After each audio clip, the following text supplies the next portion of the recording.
I don't think I have to interpret those statements for you. They kind of speak for themselves. The point I was making was not that my grandmother harbors any racial animosity. She doesn't, but she is a typical white person. When ignorant folks want to advertise their ignorance, you don't really have to do anything. You just let them talk. They're going to put you all back in chains. The United States continues to wrestle with the legacy of race. And I forgot he was black tonight for an hour. I don't think I have to interpret those statements for you. They kind of speak for themselves. Senator Reid was wowed by Obama's oratorical gifts and believed that the country was ready to embrace a black presidential candidate, especially one such as Obama, a, quote, light-skinned African-American, quote, with no Negro dialect unless he wanted to have one. Irreverent, but honest and tastefully tacky somehow. Here comes another hour of insensitivity training with Glenn Woods.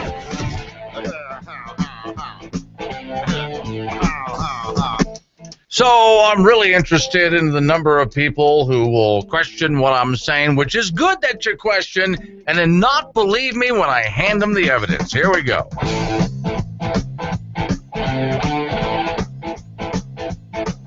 It is the Bold Republic Radio Show. My name is Glenn Woods. Thanks for joining me. Here's how this works.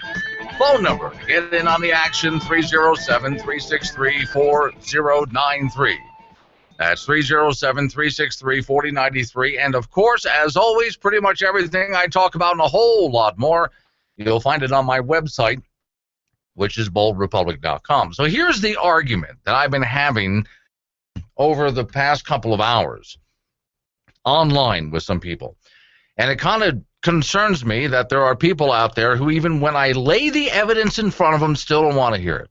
Now, what I'm talking about is during the course of last Friday we talked about this. Same-sex marriage in the state of Wyoming. Now, this is going state by state by state, by the way. But the reason I'm bringing it up in Wyoming is because the decision, which was supposed to come down Monday at 5, according to the Casper Star-Tribune, the story they're running came down on Friday. What gets me about it is I haven't really seen the story in any other media out there, but the Casper Star-Tribune is posting what they say is the judge's decision. So I'm just going with that. So, okay. Assuming this is true, unless they went with something early, because, again, I haven't found any other media in the state of Wyoming that's reporting it. But the Casper Star-Tribune is saying the judge has ruled in favor of same-sex marriage in the state of Wyoming, and here's the ruling. And I sat there and I read the ruling that was posted online. All right. Assuming that's true, I go back to what I originally said on Friday. That is, it's not my concern, really, about same-sex marriage. I know how some of you feel about that. That's not what is the main worry for me. The worry for me is we have a federal court that is ruling to change the Wyoming state constitution. Now, I don't care what the topic is. In this case, it's same-sex marriage. I don't care what the issue is. Should a federal judge have the power to change a state's constitution? So, on the Casper Star-Tribune's website is the story, along with the judge's ruling in Casper. Oh, by the way, not only did Governor Meade say he's not going to contest it, whatever the judge rules is fine, but the state attorney general, according to the Casper Star-Tribune, has just released notice that, well, they're not going to fight it. They're just going to let it go. It is what it is. On Friday, I was at a little event here in my town in Wyoming, and I came across a couple of state legislators, and I walked up to them and I expressed this very concern. Does it bother you? Should a federal judge have the power to change the state's constitution? Because in the state's constitution, it says marriage is between a female and a male. That's what it says. In other words, a man or a woman. A human female and a human male. That's what it says in the Wyoming State Constitution. Friday I read it to you out of the state statute, but I wanted to know, is that what it says in the Constitution? So where some people are twisting themselves into knots, I'll tell you a little bit of a conversation I had online, and I was having this conversation just before I got on the air, moments before. there's a gentleman, I don't know where this person is. There's someone named Aaron. And I said, I'm going to talk about this on the air, and I'm on Facebook on the Casper Star Tribune article about same-sex marriage. And I said, my problem here is that a federal judge has just ruled to change the state constitution, and I'm told the state constitution doesn't say that. Well, yes, it does. Then somebody else piped in and said, well, if the state constitution does say that, and a federal judge ordered to change the Wyoming Constitution, what are you going to do, secede from the Union? And I said, no, I never said anything about seceding from the Union. It just makes the judge's decision null and void. A federal judge, a state judge, cannot just rule to change the Constitution. That's not how the state constitution is changed in any state, which is why I'm surprised Governor Meade is not fighting it. It has nothing to do with whether the governor agrees with same-sex marriage or not. That's not the issue.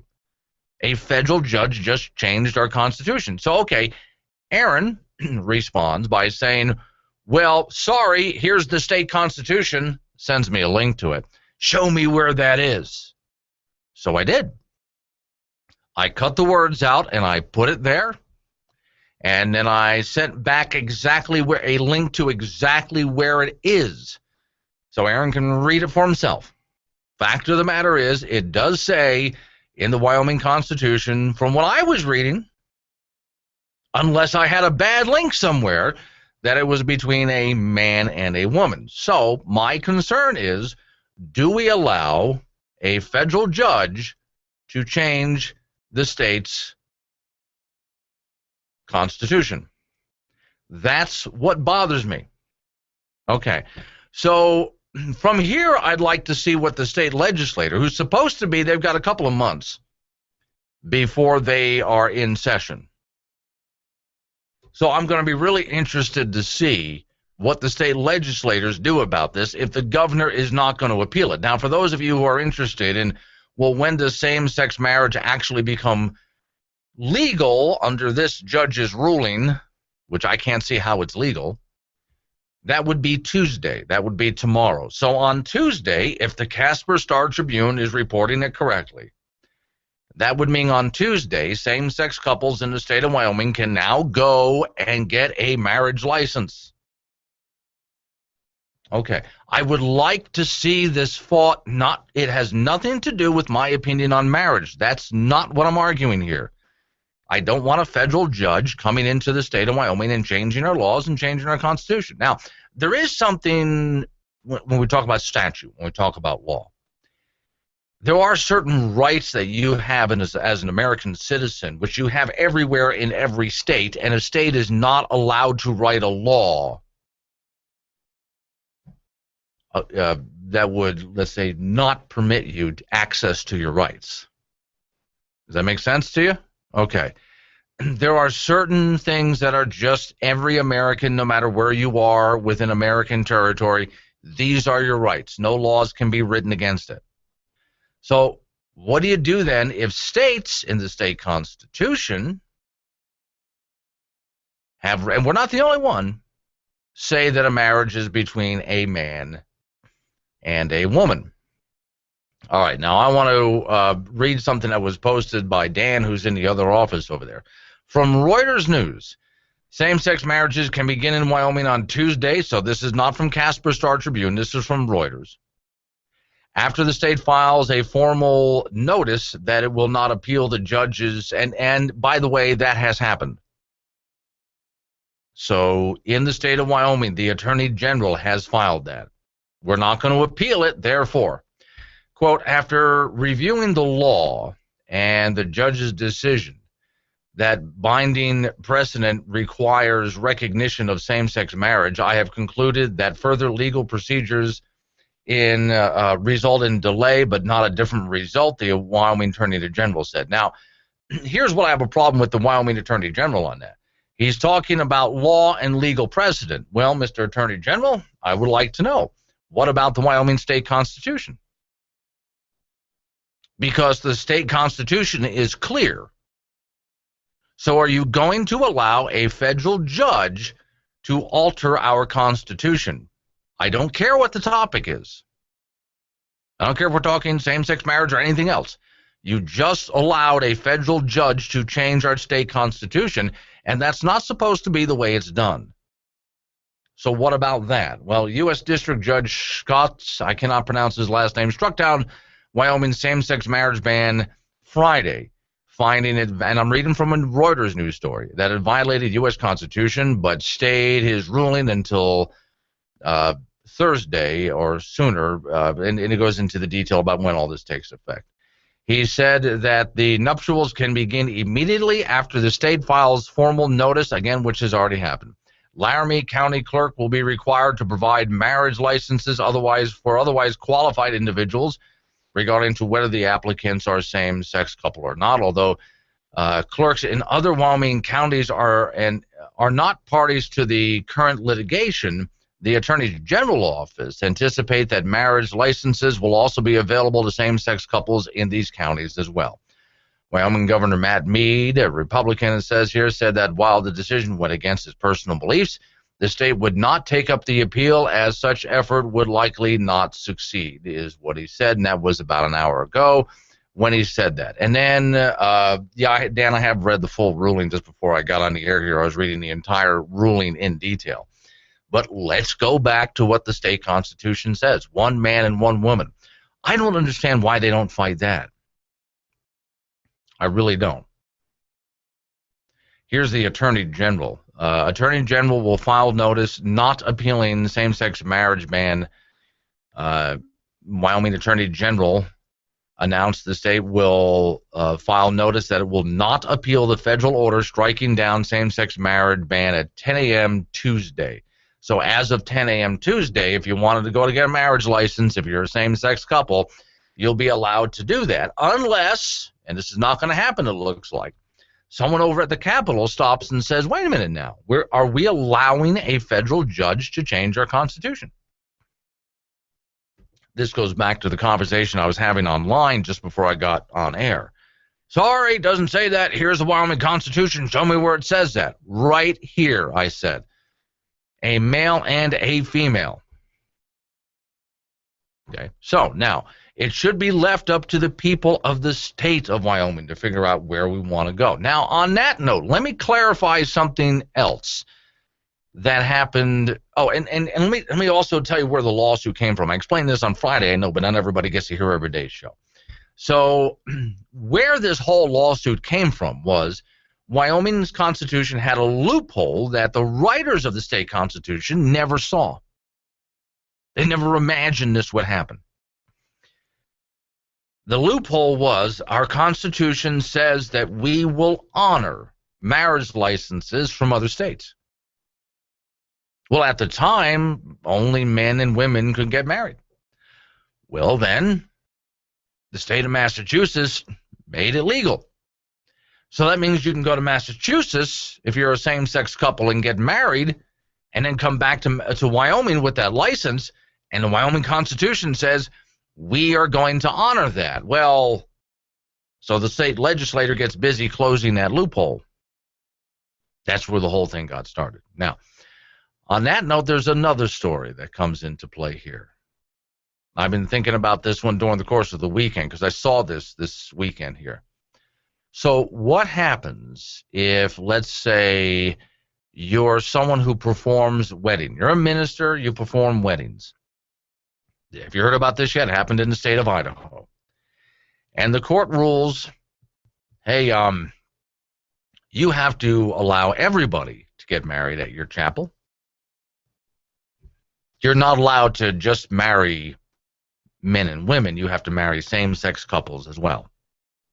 Equal access under the law. Now, in case you're wondering, we are not talking about churches here, and in just a moment I'm going to explain exactly, because there's a lot of misunderstanding in what's happening there as well. I'm going to explain it to you next. In the meantime, we're coming up on wintertime. So far, we've been blessed with really nice weather.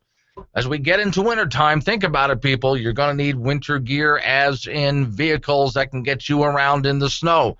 Whether you're buying or selling, it doesn't matter, or you want an RV to get someplace warm. Anybody's Auto. Buy, sell, do it all right there in a magazine that's in restaurants and convenience stores all across Wyoming. Stan, why are you wearing a sweater with a bullseye?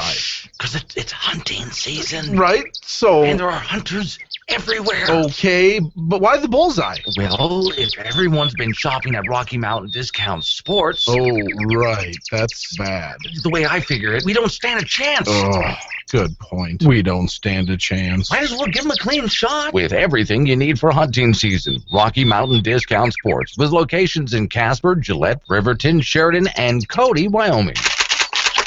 Nice knowing you, Frank. You too, Stan. Hi, my name is Jacqueline McKinney, owner of Fast and Furious Detailing. Do you need your RV or toy hauler cleaned before summer? We will get it ready for you, so all you have to do is go have some fun. Or how about after summer fun, we can clean it up. We will even wash all of your bedding for you. Does your boat have dark film all around the outside of it? No problem. Fast and Furious Detailing is a full-service detailing company. We detail cars, SUVs, trucks, RVs, toy haulers, boats, ATVs, UTVs, and motorcycles. Fast and Furious Detailing hopes you can find everything you need. Our company is focused on providing high-quality service and customer satisfaction. We will do everything we can to meet your expectations. With a variety of offerings to choose from, we're sure you'll be happy working with us. We're located at 5753 South Winland Drive, and our phone number is 307-682-2470. I'm Professor Burke from Farmers Insurance, and this is 30 Seconds of Smart. So you want discounts on your home insurance. Upgrade your roof. Upgrade your plumbing. Get a burglar alarm. Get a fire alarm. Combine policies with your spouse. Bundle your coverage. Quit smoking. And, of course, talk to farmers, because the more you know about home insurance, the more you can save. We are farmers. Get smarter about your insurance at farmers.com. Stop by and see Lyle Austin, 201 West Lakeway Road in the Lakeway Professional Center, 686-5002. That's 686-5002. Sir, would you please step forward and stand on the line? Have I done something wrong? Standard TSA airport screening, sir. I need to pat you down. Oh, really? Yes, if you'll just hold still. Sorry, I'm just so excited. Do you do this often? Yes, sir. Hundreds of times a day. Do you? Sounds exciting. Sir, please stand still and stop touching yourself like that. People are looking. Oh, I'm sure they are. Sir, we just need to get this over with. Why the rush? Go on, pat me, pat me. Stop breathing so hard. Whoa! Sir, would you put your shirt back on? Whoa! Okay, look, just move along. Just move along, okay? All right. Are we done? Yeah, we're done. Call me. You ready for the next one, Frank? I'm not sure. Ooh, I'm next. Pat me down now, you big sexy beast. Oh, God. Hello. Yes. I think Glenn is going to take your call next, but don't call him Glenn. He wants to be called Pasty White Guy. Oh, no, he takes it as a compliment. Trust me. Wait, here we go. Back to the show. Back to Glenn Woods. Okay, so let's head over to Idaho, which is one of those states where you look at it and you think, really, this is happening in the state of Idaho? Yes, this is happening in the state of Idaho. And I just want to clear up for you exactly what is happening. Headline is, government tells Christian minister to perform same-sex weddings or face jail or fines. All right, so this is slightly different than what you're thinking. What's happening is not that they're telling a church that they have to perform same-sex weddings or a minister of a church. This guy set up a business, which is actually his husband and wife set it up, and it's kind of cute. I mean, it's this hitching post, and it looks like an old country store, and quite literally you can go there and get married. There, it's the hitching post. And so it's operated not as a church, it's operated as a business. Now, in Idaho, well, in fact, across the nation, this is one of those things I was telling you about that transcends states. It's across the nation. There's equal access. If you are a business, well, you have to let everybody in because you're a business. That's currently the way the law is right now. So operating as a business, sure, the guy has to be an ordained minister. Okay, so he is. But it's not a church, it's a marriage business that he's running. And so when the same-sex couple walks in and he says, oh, I can't do that, well, no, you're operating a business, so you have to. Now, on the other hand, if it was a church, an actual physical church, well, no, you can't walk into there and say, I demand that you marry us because equal access. That minister currently, under current law, can turn you down. Okay? Just so you know. That's the difference between the two. That got an interesting little discussion around our offices here about, well, let's say you are a Muslim and you run a business.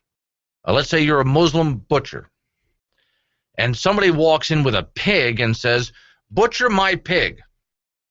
Isn't that equal access under the law? Wouldn't that be, okay. See, what if you were Jewish and you operated a butcher shop and somebody came in and demanded you make for them non-kosher food? In other words, how far do you want to take this? And that's what we're trying to figure out here. How far do you want to take this? Now, my thought is, if you go to a business, if you're a same-sex couple and you go to a business and say, hey, we'd like to get married here, and the minister says, no, we don't do that because our religious beliefs are, my thought would be, well, why don't you just respect that and go to some place, because there's plenty of places out there who do it.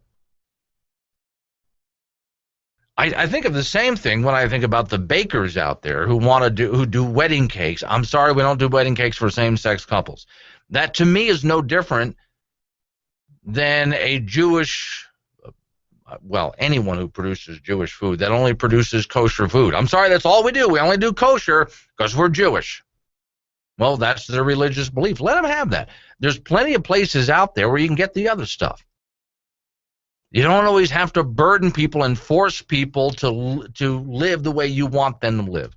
Other people are in a free country. Other people are going to have different beliefs, and at times beliefs that you don't necessarily like. So sometimes the best thing to do, I believe, is just turn and walk away and say, well, that's what they believe, so they've just lost my business. And if you want, you can go tell your friends about it, and they'll lose the business of all of your friends as well. So that's one way to handle it. And it's an economic answer. Do they want to lose that much business? Or is there that much business to lose in that case? So if you were thinking that in Idaho they were going to force every single church out there to perform weddings for same-sex couples, that's not what's going on here. Again, this Hitching Post Chapel is not like that at all. It's no different than going to, well, it's better. It's classier then. But imagine you went to Vegas and got a fat Elvis wedding. Okay, that is a wedding chapel run as a business. It's not a church, and so it doesn't fall under the same rulings as a church. With me so far? Okay. And this is where this can get complicated, I understand. So for the people in the state of Wyoming, I'll let you figure out whether you like it or not. Your governor is not going to stand up for, well, against the federal government in changing your laws or constitution. He's just going to let it go. Legislature will be in session in just a few months. Let's see if they do something about it.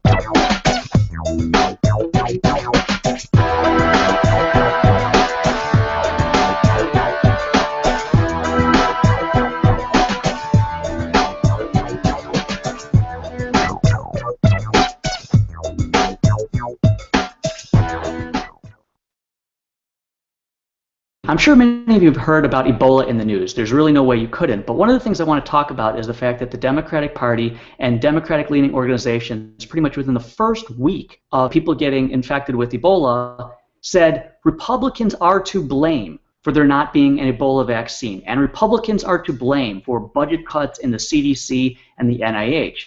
The fact of the matter is It's simply not true. The Washington Post says it's completely absurd. Actually says it's absurd. And why does it say it's absurd?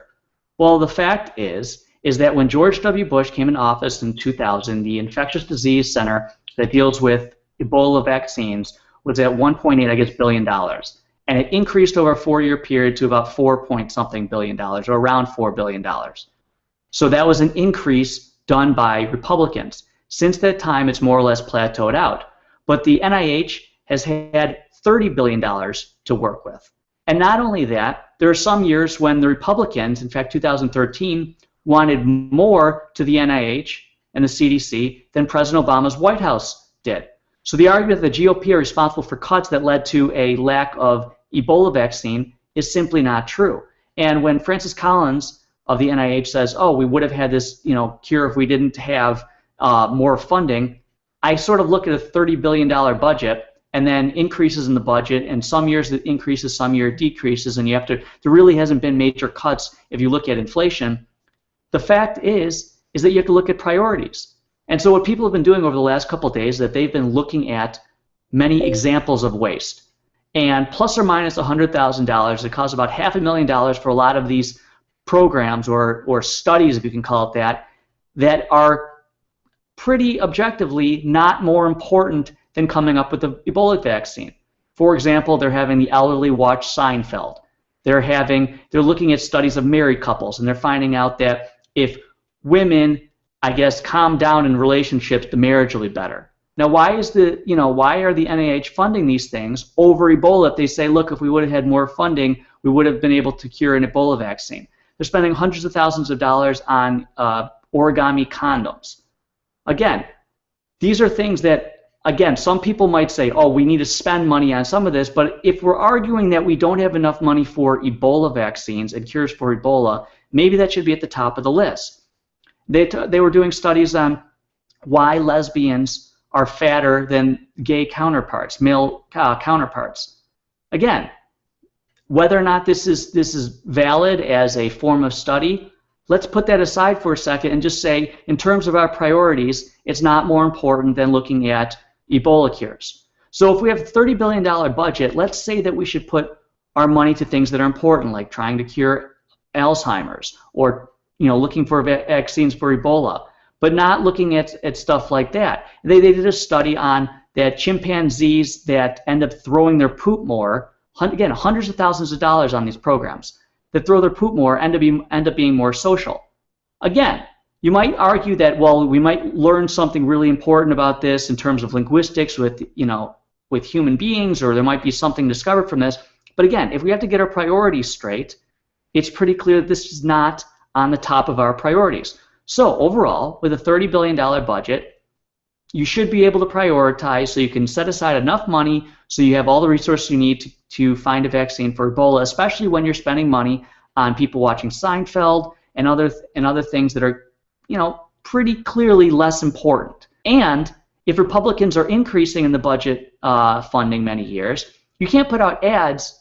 Well, they did, but it's simply not true to put out ads blaming the GOP for these budget cuts. And again, $30 billion is a whole heck of a lot of money. I'm sure you can find some priorities that need to be switched around if you think you need to spend more money on Ebola. I think that's just common sense. But again, you can check the link below to the Washington Post that said these accusations are completely absurd. And it goes through all the numbers, and it talks about how some of the statistics that have been put out by other organizations are completely misleading when they go, oh, look, there was a big cut in the budget because of Republicans. It's simply not true.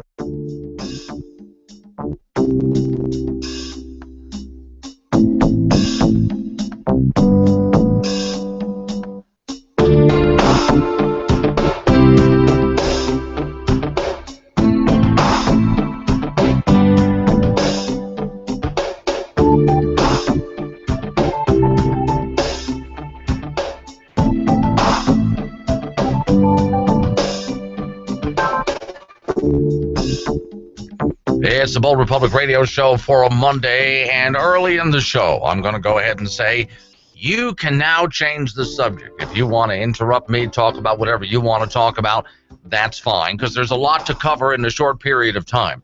So here's how you do that. The phone number is 307-363-4093. That's 307-363-4093. And for those people watching on the video stream, there should be a box next to me where you can go ahead and leave questions, comments, obnoxious, snotty remarks, you know, whatever the heck you guys would like to leave in there. And I'll go ahead and respond to most of it. Now and then, somebody likes to sort of prank me or punk me on the box, and you know something, I can take it. So just so you know, well, they're leaving remarks that I wouldn't respond to, and I'm just not going to respond to it. So I have a good time with that. All right. So listen, on to the next story here. I told you guys before about this. It's fun to do in the morning. I'm on a Reno television station in the morning. There's a group of us that get together, and the host, Melissa Carlson, asks us questions, and it's like a little roundtable panel discussion. And I get in on, basically it's like Skyping in. And this morning the question was about the new Ebola czar. Well, I thought about this for a bit and thought if I'm going to answer this question, I might have to do something that most people aren't going to do. And that's actually look into who this guy is. So let's talk about the Ebola czar for just a minute. Who is he? Where did he come from? Did you know that a movie was made where a famous actor played him in the movie? Yeah. And it had to do with Al Gore and the recount vote that was happening in Florida. And he was on the Democrat side. He was in charge of making sure Al Gore won. That didn't go so well. Well, he also, yes, Dan, I am taking calls at this point. They can change the subject if they want. They can interrupt me if they have to. Someone's trying to get in right now, and Dan's asking because he was out front having a cigarette, not paying attention to the show. So also, this Ebola czar was in charge of several other things. He was chief counsel to Vice President Joe Biden. Well, that's not really good on your resume. You really want that on your resume? All right. Next one is he was in charge of overseeing the hundreds of billions of dollars of stimulus money that we borrowed from the loan sharks in China, which most of that money just disappeared into the ether. Great. Sitting around with some friends this weekend, we were talking about this, and we thought, oh, my Lord. You know, think about it for a minute. Okay, the guy was handing out stimulus. What was stimulus? He's now the Ebola czar. From handing out stimulus money to the Ebola czar. From shovel-ready jobs to the Ebola czar. Oh, dear Lord, are you kidding me? This is bad optics is what this is. Now, what surprises the hell out of me is that people aren't all over this. How do you not make this connection? I sent it out on Twitter this morning and Facebook. Did you know the guy who was in charge of shovel-ready jobs is now in charge of Ebola? By the way, he missed his first 2 meetings. You would think the Republicans would seize on this and run with it, but they haven't. All right. The Democrats would. Debbie Watcher gloriously expanding big butt Schultz certainly would, but she never did.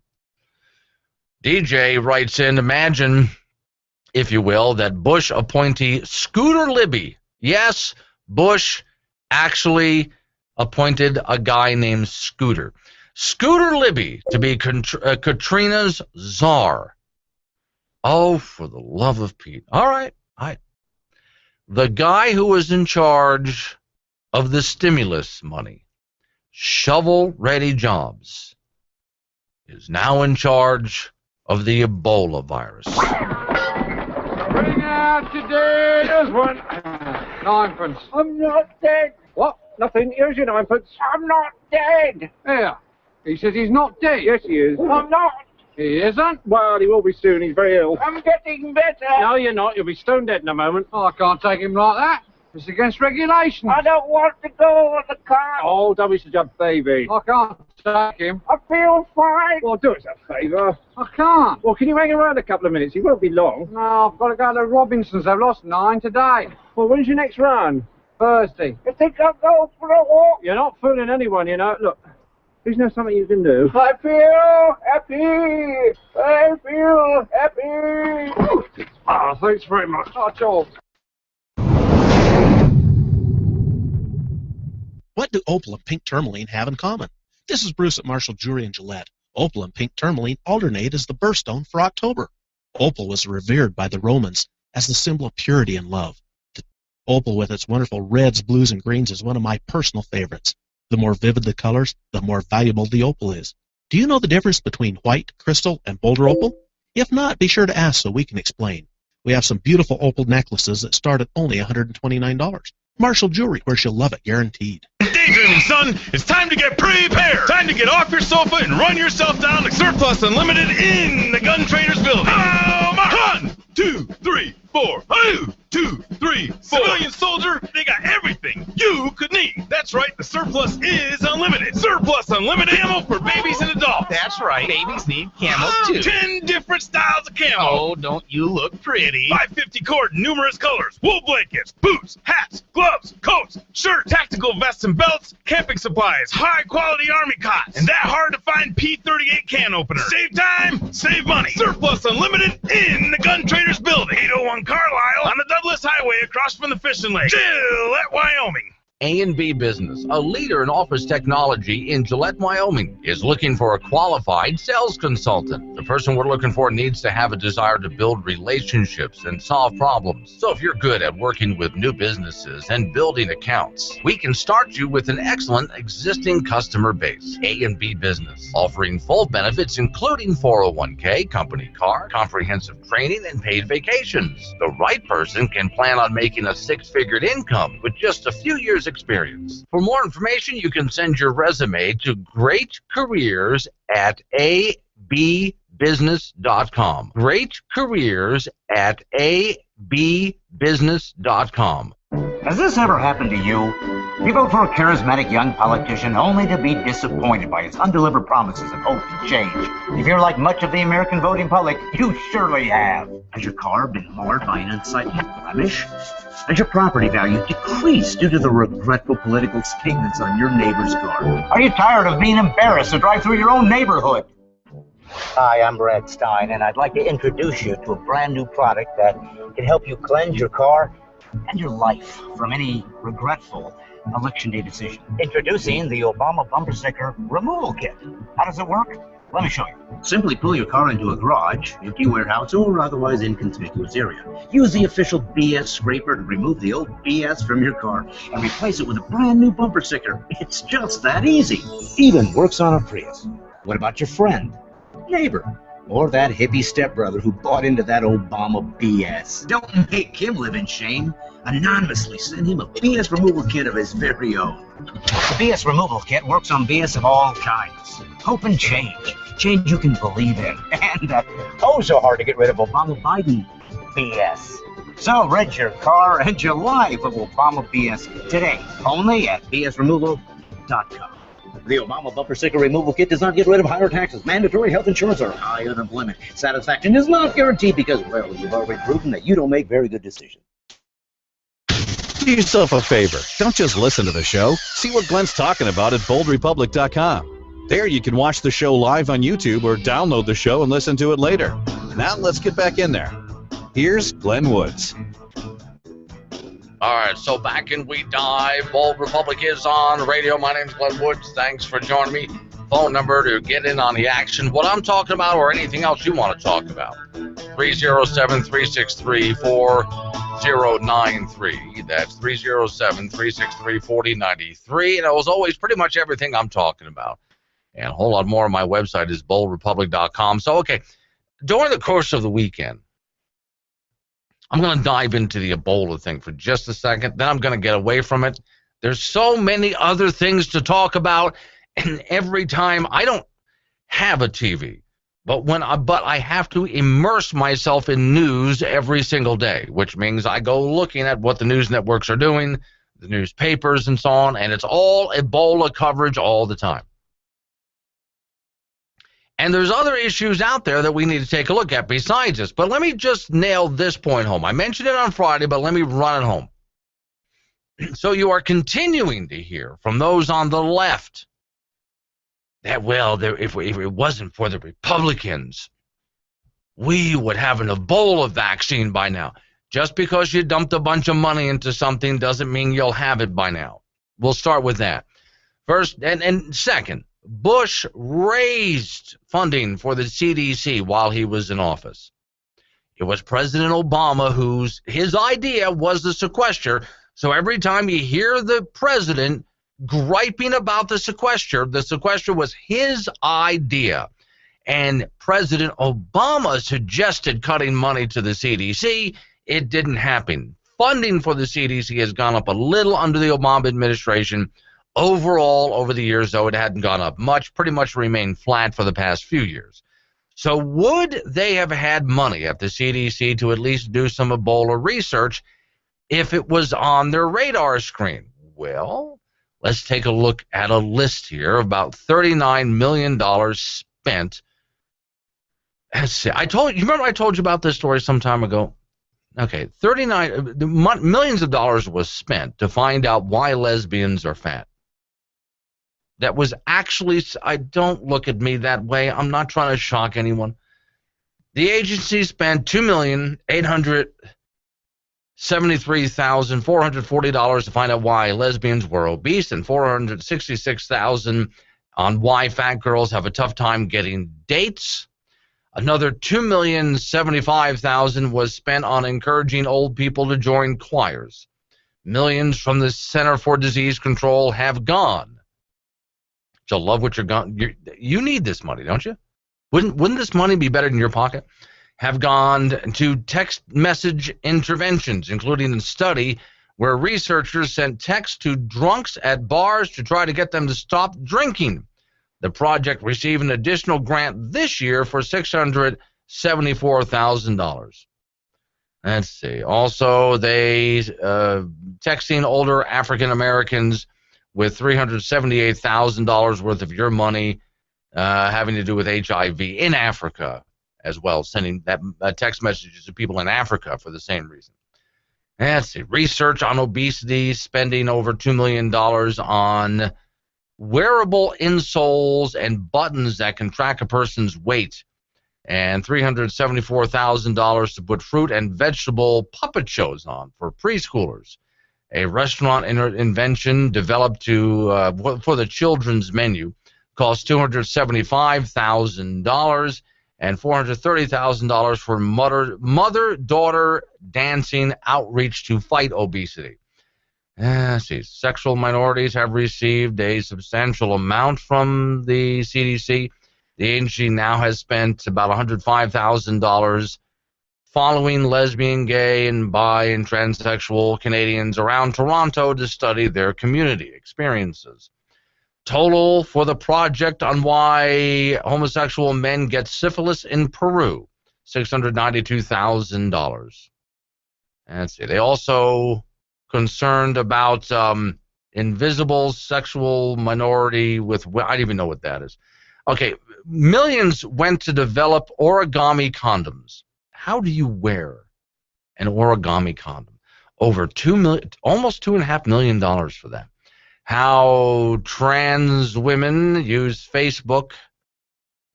I have no idea why you'd want to know that. $194,000. Also committed $5 million to mine and analyze social media to study America's attitude toward drug abuse, and $306,000 on Twitter's surveillance of people, whatever the heck that means.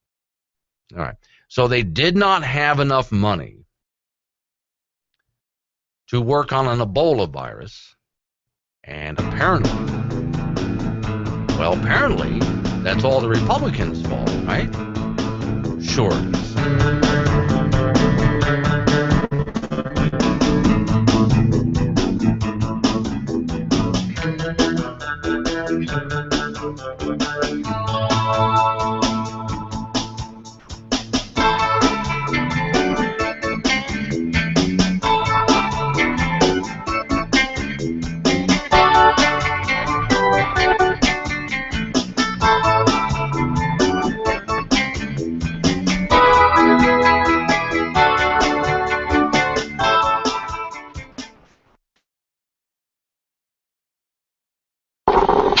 Welcome to Coffee Cabana. Our special today is the popular Mocha Mocha Kappa Mocha Kappa. What can I blend for you today? Cup of coffee, please. I'm sorry? I'm sorry, just a regular size coffee, please. That's all. I guess I don't understand. What part of that don't you understand? Well, for one, we have several different sizes: petite, medio, alto, forte, muy grande, and crescendo. All right. I just want a small cup of regular coffee. Well, please. But Okay, look. Point to the cup that's the smallest. Okay, there you go. That's the one. Oh, okay, I see. And what would you like at that? Coffee. And? Just coffee. But we have syrups and powders and toppings and frappalapalattas. Just coffee. Plain old coffee in a frickin' cup. Look, okay, take the cup. Perfect. Now, hold it under the coffee spout. Good. Now fill it up. There you go. Now, give it to me. That's it? Yes, that's all. Well, how odd. Yeah, whatever. How much? $6.50, sir. Sorry? $6.50. How is this little cup of coffee more expensive than a gallon of gasoline in my car? I didn't even add any frappa, lappa, mocha, crap or whatever to it. Well, sir, the beans are dried on solar panels. Never mind. And then we use wind power to generate. But we're green. Look, I'll give you $20 if you don't say another word. But, nope. There you go. Good girl. Might I suggest trading that for a decaf? It's the Obama administration bankruptcy liquidation sale. Everything must go. Solar panels at greatly discounted prices. Get them now before we throw them in the trash. Windmills bigger than you've ever seen. Never before driven. Limited mileage. Chevy Bolts at rock bottom prices. Get them now before they catch on fire too. It's the Obama administration liquidation bankruptcy sale. If it's green, it's gone.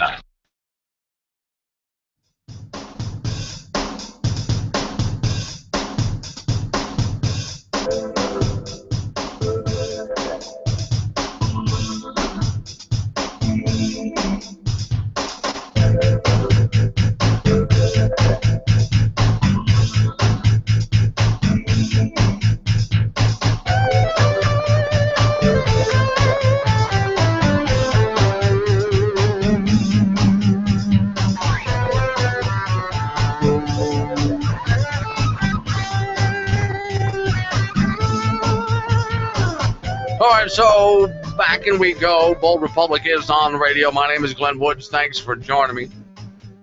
And don't forget, everything I'm talking about, a whole lot more, you can find it on my website, which is boldrepublic.com.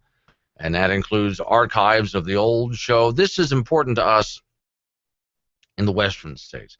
Have you been watching the war on coal in Virginia and Kentucky and places like that? Whole towns are shut down. Whole towns are falling apart. This story, Appalachia, Virginia.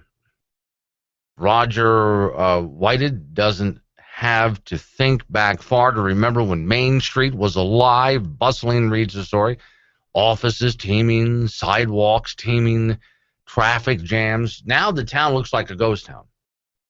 6 years into the Obama administration's war on coal, and it's taking out towns in this region of the country. Now, part of the reason I bring this up is I continue to talk with people in government, especially, about how much money we're spending at a local level. We got to have our Field of Dreams in Gillette, Wyoming. This town has to open up a rec center. One project after the next that are multi-million-dollar a year money pits. Oh, we got to have these projects. Do you just assume that the money's just going to keep rolling in? Oh, we'll have the money for all of it. You sure? Because I have several stories that I posted on my reading assignment page over the past week, let's say, past 7 to 10 days, of towns in Kentucky and Tennessee and Virginia that are just pretty much ghost towns now. There's not a whole lot left.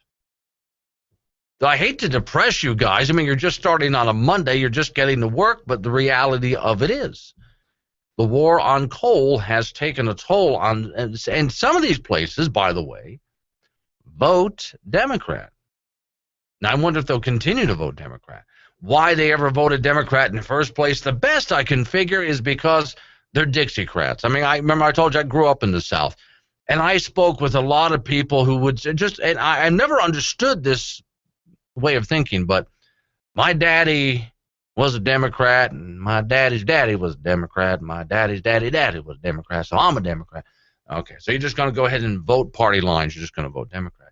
Hey, do you know they're trying to shut down your lifestyle because these Democrats are hardcore liberals, and they believe that coal is poison, and they're trying to save the planet as they pour money into the cronies that work with them. I notice I didn't say capitalism because I don't buy into the crony capitalism. The capitalism is something different. The cronyism.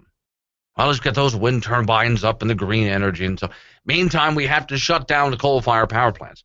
So with story after story coming your way of towns just closing down, to all of those people who are in the Dakotas, that are in Montana, Wyoming, that make your living off of the coal industry, off of the energy industry in general, understand, and they don't hide it. Okay, in fact, they're proud of it. It's their war on coal, and they want to shut it down. So leaders in these towns all around this area have their big plans for growing the community. We're making so much money right now. There's an influx of jobs. Oh, look at Douglas, Wyoming. It's booming. Yes, it is, and I hope it continues to. Hey, guys, look over your shoulder.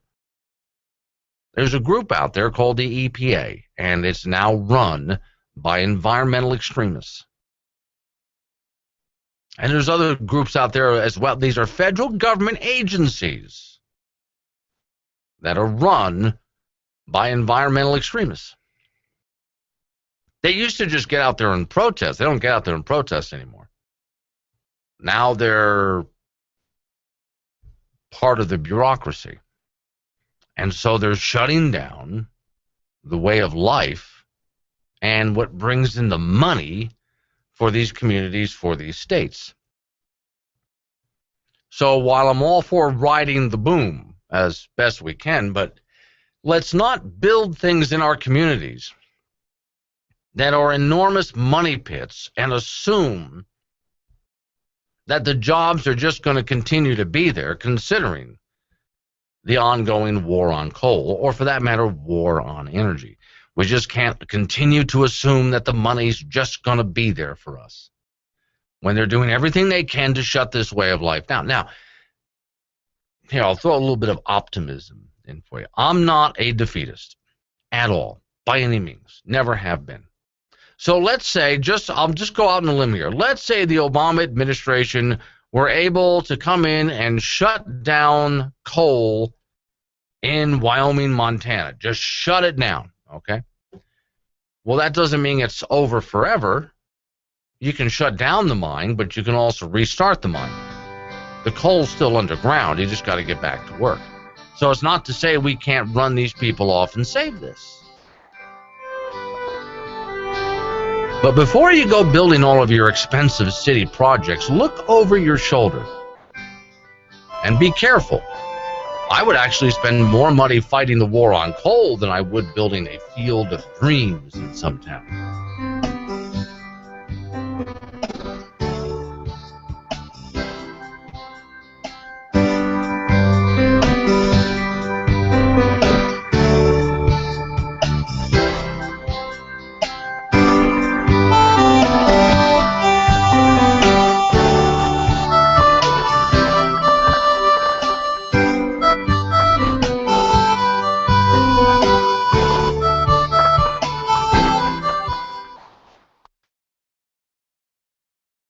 In my many years in Washington, the most alarming development has been advertised under the soothing title of campaign finance reform.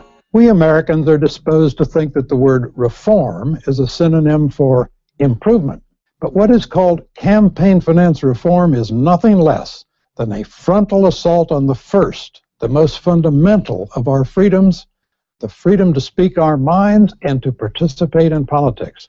This assault is always conducted stealthily by people who pretend that they only want to regulate money, not speech. They say they are only concerned about the quantity of money in politics. After the 2012 Romney and Obama campaigns spent combined $2 billion, the usual cry was heard from reformers. They said, there is too much money in politics. Forget the fact that Americans spend $2 billion every spring just on Easter candy, but you must remember this. People who say there is too much money in politics are necessarily saying three very sinister things. First, they are saying there is too much political speech. Second, they are saying that they know just the right amount of political speech. And third, they are saying that government should enforce the limits they want on the amount of political speech. That is, the government should regulate speech about the government. Over the last few decades, reformers have chipped away at the First Amendment guarantee of free speech. They've done it with various and sundry campaign finance laws, such as limiting the amount of money an individual can give to a candidate. But they're no longer satisfied with merely chipping away at the First Amendment. Now they want to take a sledgehammer to it.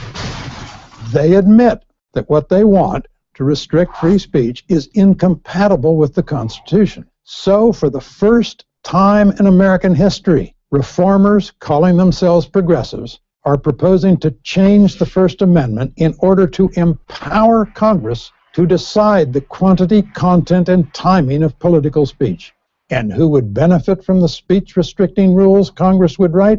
Well, we know this. Every campaign finance law that ever has existed or ever will exist has been or will be written by incumbent legislators. That is, all laws regulating campaigns will favor the re-election of incumbents. Incumbents have enormous electoral advantages stemming from their perquisites of office, name recognition, a catalog of favors done for constituents, and so on. Hence, incumbents generally do not need to spend as much money as their challengers must spend. Hence, incumbents write laws making fundraising more difficult. Those who advocate restricting how much money we can contribute to candidates or how much money candidates can spend on campaigns always say the same thing. They say we are only restricting money, and money is not speech. To see how silly this distinction is, consider the following. The New York Times constantly says that money is not speech, and therefore the spending of money can be restricted without restricting freedom of speech. But suppose conservatives controlled Congress and said to the New York Times, we, of course, would never restrict the freedom of the Times to practice journalism. Heaven forbid. We are only going to restrict the amount of money the Times can spend on gathering the news and distributing its newspapers. The amount it can spend on journalists, paper, ink, printing presses, delivery trucks, advertisements, and so on. Do you think the New York Times would be content with this? Would the Times say, that's fine, because you are only regulating our right to spend money, not our right to speak? No. The Times would strenuously object. It would say, money is indispensable for making our speech effective. That is true, and not just for the Times. Without ample money, no congressional candidate can speak to an entire congressional district. And no Senate candidate can communicate to an entire state. And no presidential candidate can make his or her case to our continental nation. Contributing to candidates is one of the most common forms of political participation. So, restricting campaign contributions reduces participation. The only constitutional way to reduce the amount of money invested in politics is to reduce the role of politics in the distribution of money. If government were not so big, if it were not so busy allocating wealth and opportunity to the politically well-connected, then politics would be less important in our lives and less money would be spent on it. So, the next time someone says we should make government even bigger by giving it the power to regulate speech, tell that person that what we really need is more speech, advocating less government. I'm George Will for Prager University. Bold Republic.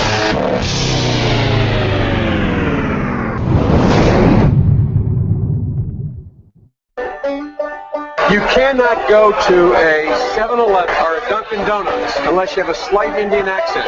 And guess what this liberal will be all about? This liberal will be all about socializing, will be about basically taking over and the government running all of your companies. I think when you spread the wealth around, it's good for everybody. But we have to pass the bill so that you can find out what is in it. I took the initiative in creating the internet. I've now been in 57 states. I think one left to go. Irreverent, but honest and tastefully tacky somehow. Here comes another hour of insensitivity training with Glenn Woods. All right, it's a Monday edition of the Bold Republic Radio Show. My name is Glenn Woods. Thanks for joining me.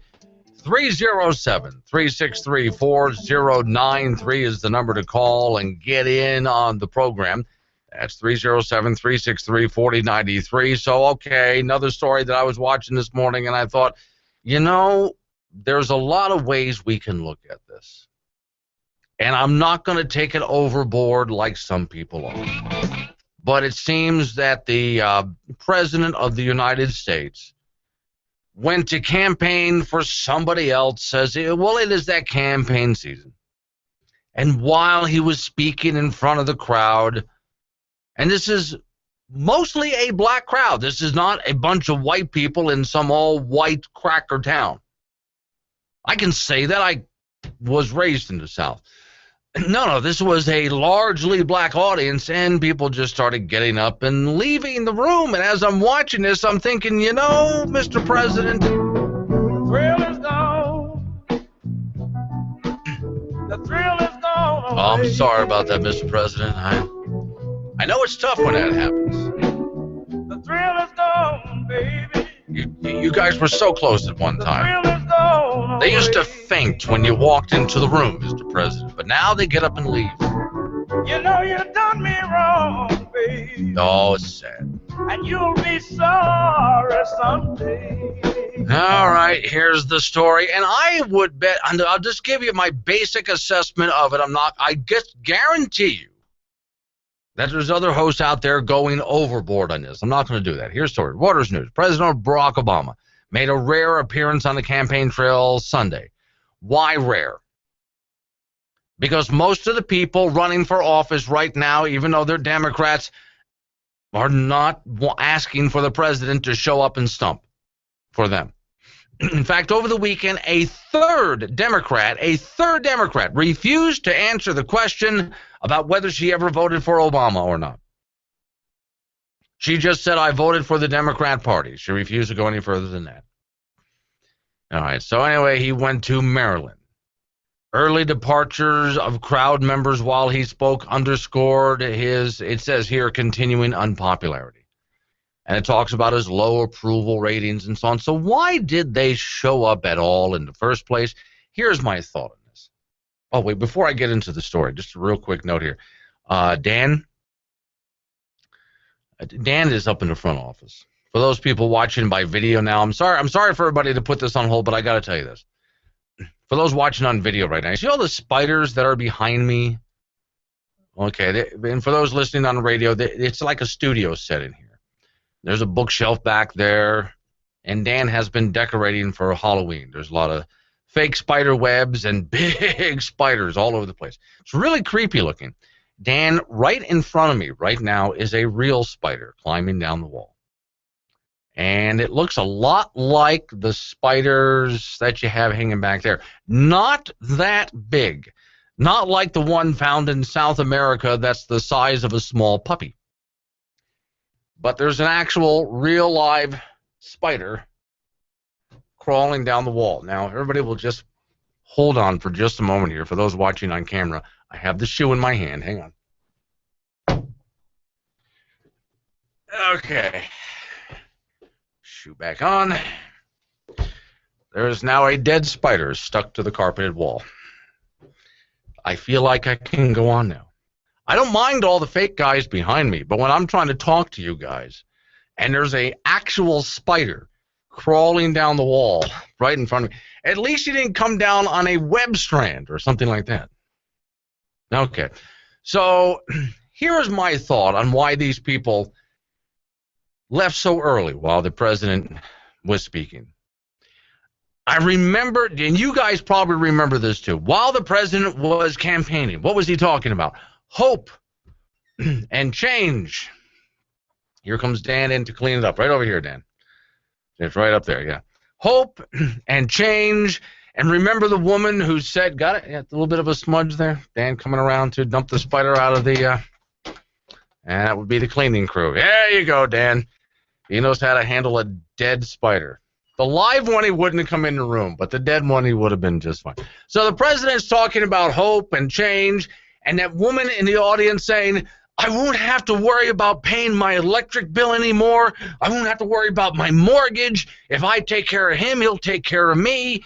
Remember that? That woman doesn't believe that anymore, by the way. She's backtracked ever since then. She's seen how destructive that is. In the meantime, in the very community that she's from, things are not getting better, they're getting worse. The president talks about income equality, and yet income inequality is up while he's been president. Unemployment in the black community is not down, it's up. It's come down a little bit, but not much. It's been bad. For the very community that he hoped to rouse, it's been bad. And where is the message of hope and change? The president, while reading the teleprompter, doing so well with that teleprompter, never good when the teleprompter blinked out, but always good at the teleprompter, gave inspiring speeches, not his own words, somebody else wrote them, inspiring speeches about fundamentally transforming America, hope and change. And these people bought into it hook, line, and sinker, believed every word. Well, now this same president shows up, and what's he talking about? Well, he's trying to convince them that Obamacare is working. He'll try to convince them on climate change, which very few people believe in anymore, or that man is causing it anyway. It's just simply not inspiring the crowd. He might talk about ISIL. He might talk about Ebola. He might talk about his political enemies. But what is he not saying to these people anymore? He's no longer saying to them, follow me and I'm going to change your life and everything's going to be better. It's going to be a new dawn because hope and change and so on and so on. He's no longer delivering that message to these people anymore. And so he shows up speaking to this audience as a boring old guy is what he's beginning to sound like to them. So there was your president, there was Barack Obama, and about halfway into his speech, people just start to get up and leave the room. Now, I don't know, it may be the case. If he was able to run for a third term, hey, all these folks might just vote for him again. But the massive crowds that used to show up for this guy are gone. And the crowds that do show up for this guy get up and leave the room. The thrill just isn't there anymore. They just don't care as much anymore. The president said during his speech, you got one vote. And he repeated that over and over again. In other words, it was a boring speech. By the way, apparently, there's still, and the Democrats are still pushing this idea, that voter ID is racist. Well, we're just trying to make sure that everybody out there does just get one vote. But someone brought up an interesting point on the one vote thing just this morning, and I heard it, and I thought, oh, that's brilliant. I wish I had thought of that. So voter ID is racist, huh? Asking someone to prove who they are when they show up to vote is racist, right? Okay. So these are the same people that have to show ID in order to buy beer. Had you ever thought about that before? When they show up at a well, where I was raised, you could buy beer at a convenience store. They would go to a convenience store to buy beer, and they have to show ID, but they will complain that they have to show ID at the polls. They have to show ID to drive, to fly, to rent a car. And how many other things can you think of where somebody has to whip out an ID? Can I see your ID? Yes, this is who I am. Many times when somebody goes to a bank to do a transaction at a bank, the teller will say, may I see your ID, please? And they'll pull out ID and they'll show the ID. That's apparently not racist, but asking someone to show ID at the poll is racist. So here's the argument. I would just like you guys to try this and then get back with me and tell me if this worked for you or not. All right, here's what you say to them. Anyone who turns to you and says, voter ID is racist, well, you have to show ID in order to buy booze or beer. And you don't have a problem with that. So why would you have a problem with someone pulling the same ID? And don't tell me they didn't have ID. You saw them at the store buying beer. Why would you have a problem with them showing the same ID to make sure it's one person, one vote? Anyway, while the president was speaking, oh, you've got to get out there, you've got to vote, trying to convince the crowd, they begin to get up and leave. Now, this story here has a lot of talk about the president's numbers in the polls, and I just don't think you might make the argument, but to me it's more like the wind is out of the sails. Think about this. Back in the 70s, think of some of your favorite singers from back in the 70s, for those who are old enough to remember. Or for those who are old enough, your favorite bands from the 80s. And they lasted for a while, and then they just fell off the radar screen. Why? Well, when they had their run, they had a few hit records, people loved their concerts, and that was their time. And it wasn't that they were no longer a good musician or not. It's just that, well, it's just kind of, you're over it now. That was great music. Thank you very much. Next, you want to hear something new. You want to hear something different. This president was sold to the American people on rock star status. Okay, well, he had a few hit records, and now I think his rock star status is fading.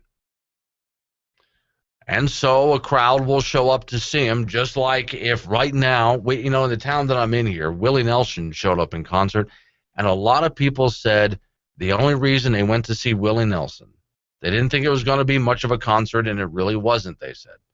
It's just that he's a legend, and he probably doesn't have very many years left.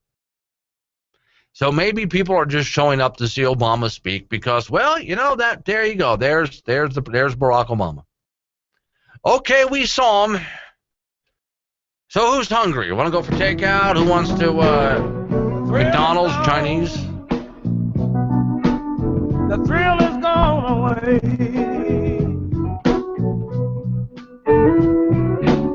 The thrill is gone, baby. The thrill is gone away. You know you done me wrong, baby, and you'll be sorry someday.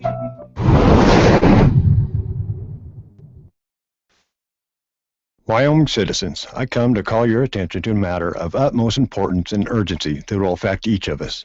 Governor Meade, in backroom meetings, has been working for years, as he describes, to implement a refugee resettlement program in Wyoming. Meade has contacted the U.S. government to formalize a public-private partnership. My point is, were you asked your opinion or support of this partnership? Meade didn't even discuss the issue with our legislature.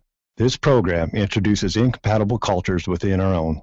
Many refugees in other American communities don't accept any aspect of U.S. culture, values, or laws. Do you want Meade, like President Obama, taking hard-earned tax dollars designated for our citizens to pay for a refugee resettlement program? We cannot allow recent outbreaks of disease and threat of lone wolf terrorism to jeopardize the safety of our families. I am Wyoming proud and want to assure we all are, today and for our future generations. Will you please help me?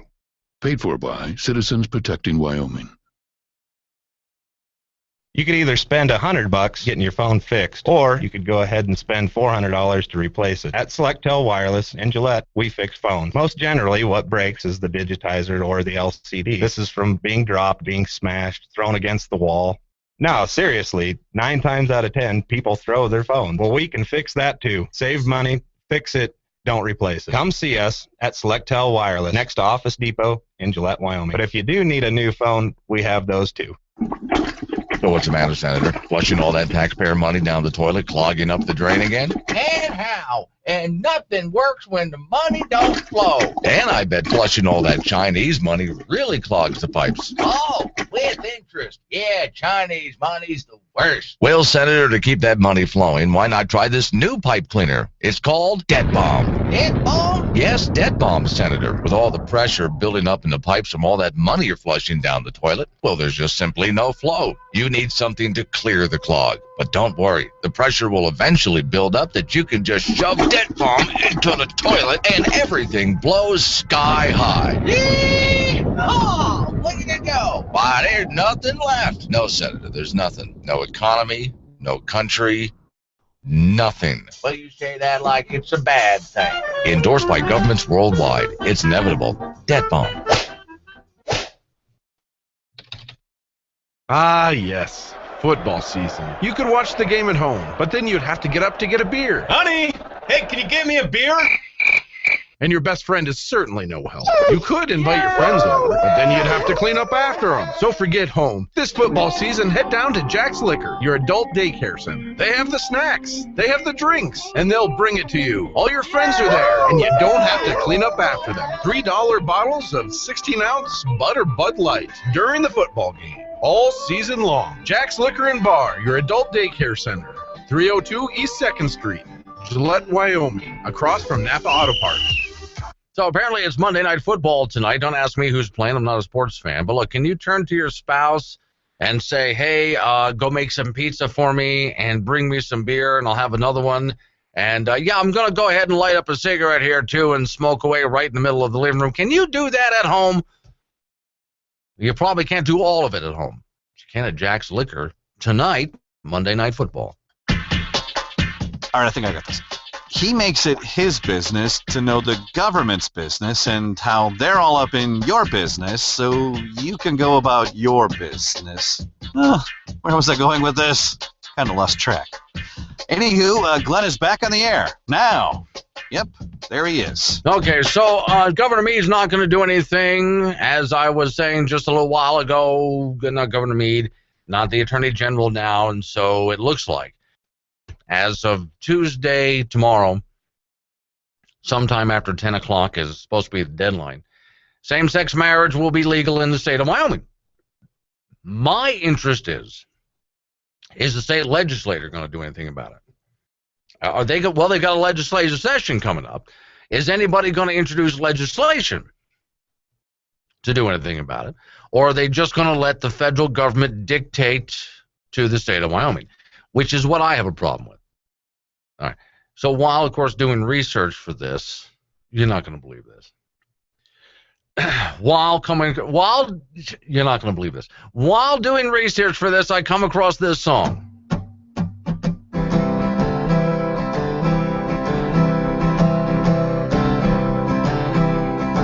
It gets better if you assimilate to straight culture. Matrimony ain't just for breeders anymore. Just for breeders? Let's get this change on through.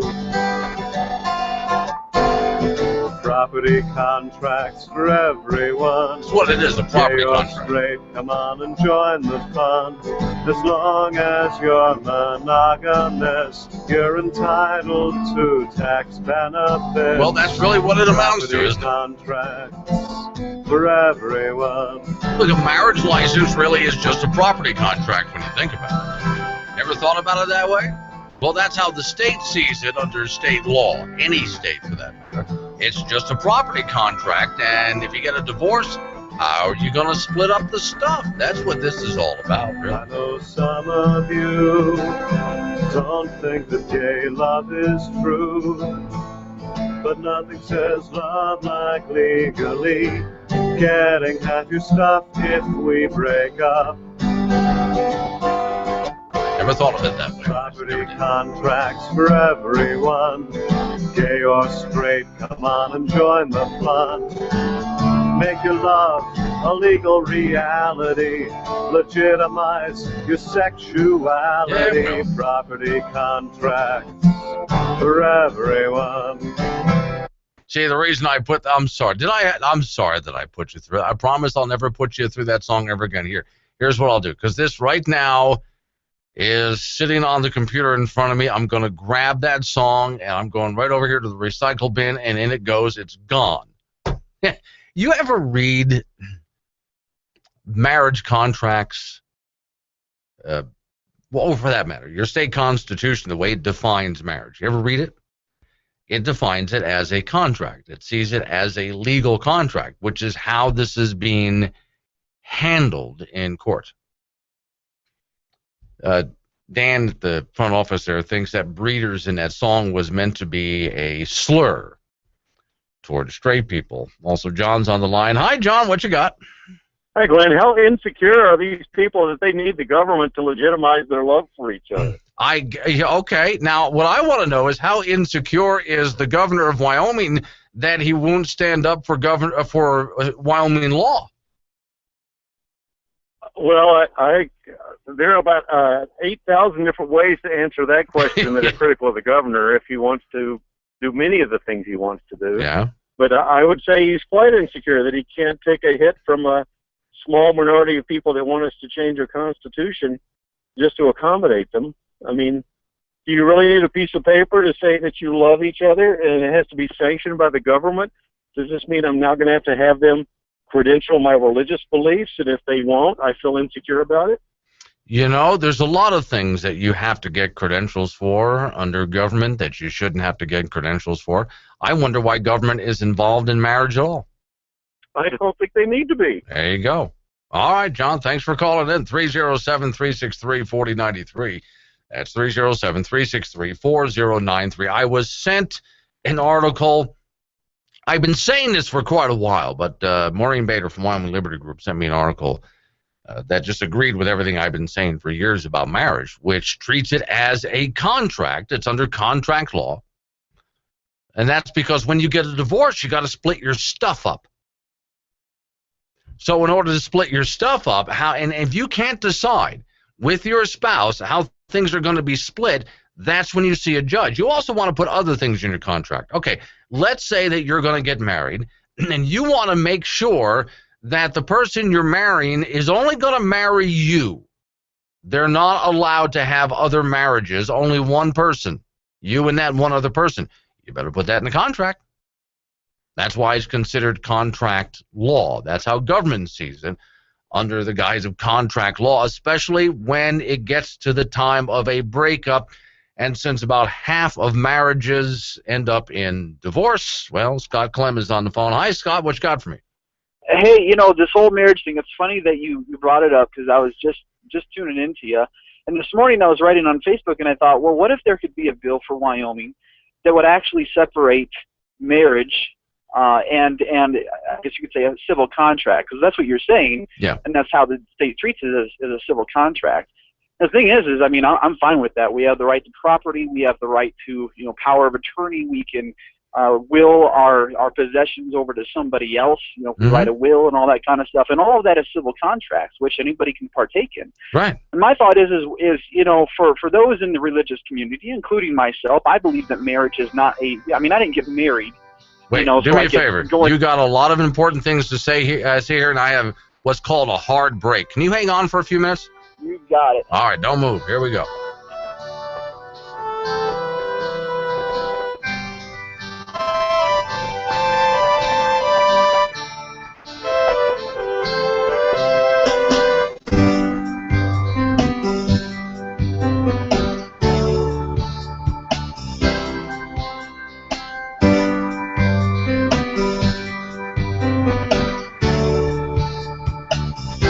Hi, I'm Elliot, and this is Mental Tube. Today I'm going to talk about some misconceptions that you may have learned in school.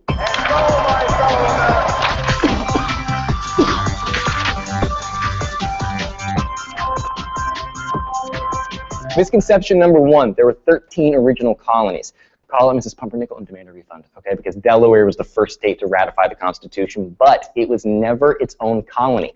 The area was disputed between the province of Pennsylvania and Maryland until 1776. It did get its own assembly in the early 1700s, but it was still owned and governed by Pennsylvania. Misconception number 2, Thomas Edison invented the light bulb.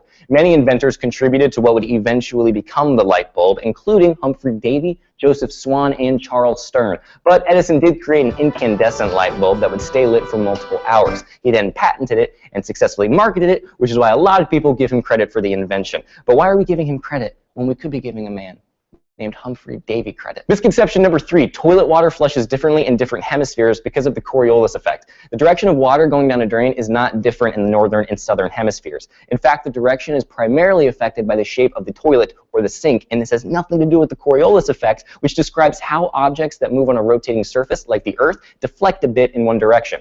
This applies to larger things like air and currents, but not things that are as minuscule as toilets. Misconception number 4, thousands panicked when they heard the War of the Worlds on the radio. Documentaries and textbooks sometimes report that millions were listening to Orson Welles performing a radio version of H.G. Wells' The War of the Worlds. The truth is, we don't know. Many sources and studies disagree on this. On the night that the radio program aired in 1938, a study showed that only 2% of 5,000 households were even listening, and many of those listening knew that it was just a radio play. Still, hysteria was reported in many newspapers, and Orson Welles did apologize the next day. Around 300 people sent letters of complaint. Egg on their face, am I right? Misconception number 5, diamonds are made from coal. Most diamonds have actually been unearthed for much longer than coal has. That's pretty much all I need to say to prove that this isn't true. Most diamonds are actually formed around 100 miles below ground out of carbon. Then, many years later, they magically appear in mall jewelry stores all over the country. Misconception number 6, Christopher Columbus believed that the Earth was flat. Actually, Columbus knew that the Earth was round, and he didn't prove that it was either. The fact that the Earth was round was pretty much common knowledge in Europe for at least 200 years before he set sail. This myth came from the biography, A History of the Life and Voyages of Christopher Columbus by Washington Irving. Irving essentially made it up to make his story more interesting. More like liography. Am I right? Misconception number 7, George Washington chopped down his father's cherry tree. This story also came from a biography. It was first seen in the 5th edition of The Life of Washington by Parson Weems, which was published 7 years after Washington died. In the book, Washington actually removes the bark from the tree, which evolved into the story that we know today. Unfortunately, Weems's book is not considered a very good or credible source. Even at the time it was written, a reviewer called it 80 pages of as entertaining and edifying matter as can be found in the annals of fanaticism and absurdity.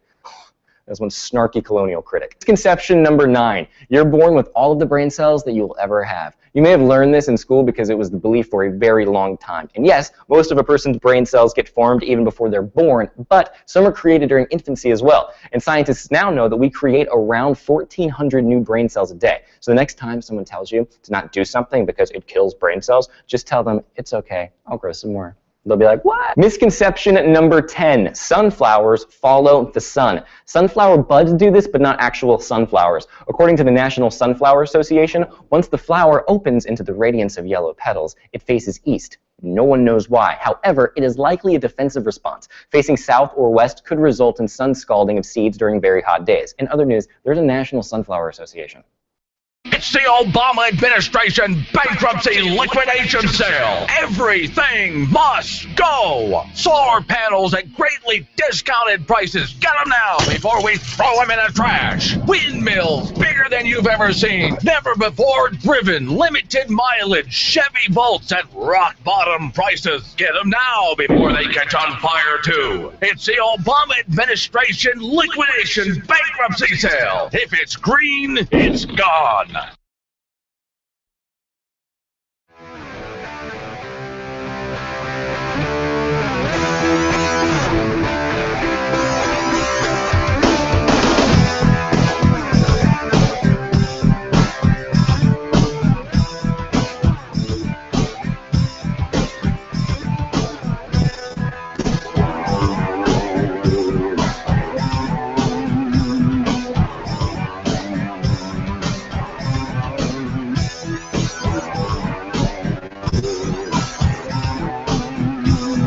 It's the Bold Republic Radio Show. My name is Glenn Woods. Thanks for joining me and hopefully hanging on through the break. Scott, did you make it? I made it. I'm here. All right. You were on a roll, so I wanted to make sure you hung through the break, and we were talking about marriage as contract law, and you left off, even though you're a religious person, but. So go for it. Exactly. Well, and just kind of the recap, marriage is really for us, it's two different things.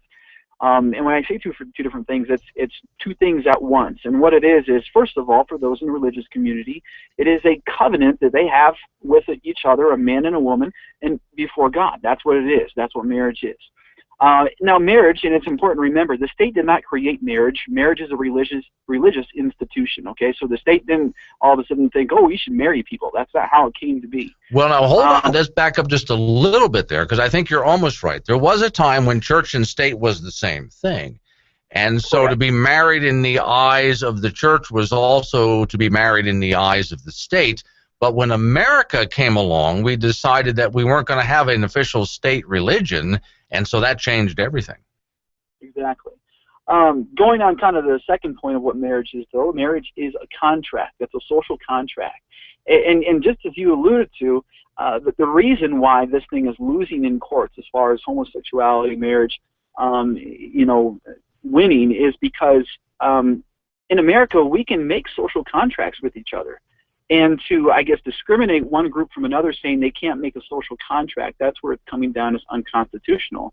And it's kind of bittersweet coming out of my mouth, but they're right. In America, you have the right to property. In America, you have the right to deed that property or to write a will for that property to go to another. In America, you have the right to a power of attorney, and I'm all for those things. In America, if you have a loved one and you want to visit them in the hospital, I'm all for that. So my thought is why don't you separate the two? Let's leave marriage, and let's leave a social contract. Well, then the question is, well, what does that look like? If we were actually to do that in Wyoming, what would it look like? Yeah. Well, what you could do is I heard it once said, leave the main thing the main thing. Well, the main thing for marriage really is it's a covenant between two people in the sight of God. Well, if that's how it is, then just leave that to churches. Let people decide that. If they want to get married and they want to go to a church and get married, then that's great. Now, if they want the government benefits, the things like Social Security benefits, if your spouse dies and you can collect those benefits, your children get those benefits, yada yada. Well, then why can't the state go ahead and do a social contract or something? And you could do that. So if you're married, maybe you went and got married in a church. But let's say you didn't want to have that social contract.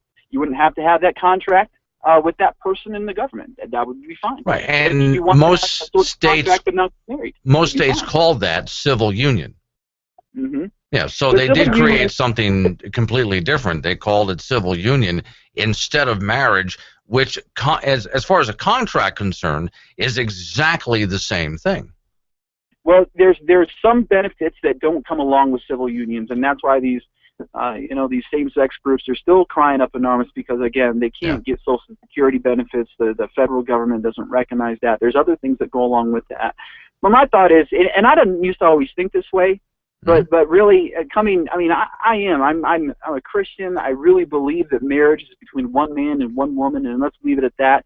And let's not make it a contract. Let's keep it what it is. Keep the main thing the main thing. And that's if people really want to honor one another, in the sight of God and call that marriage, and that's what it is. And let's leave it at that, and let's not confuse it with a contract.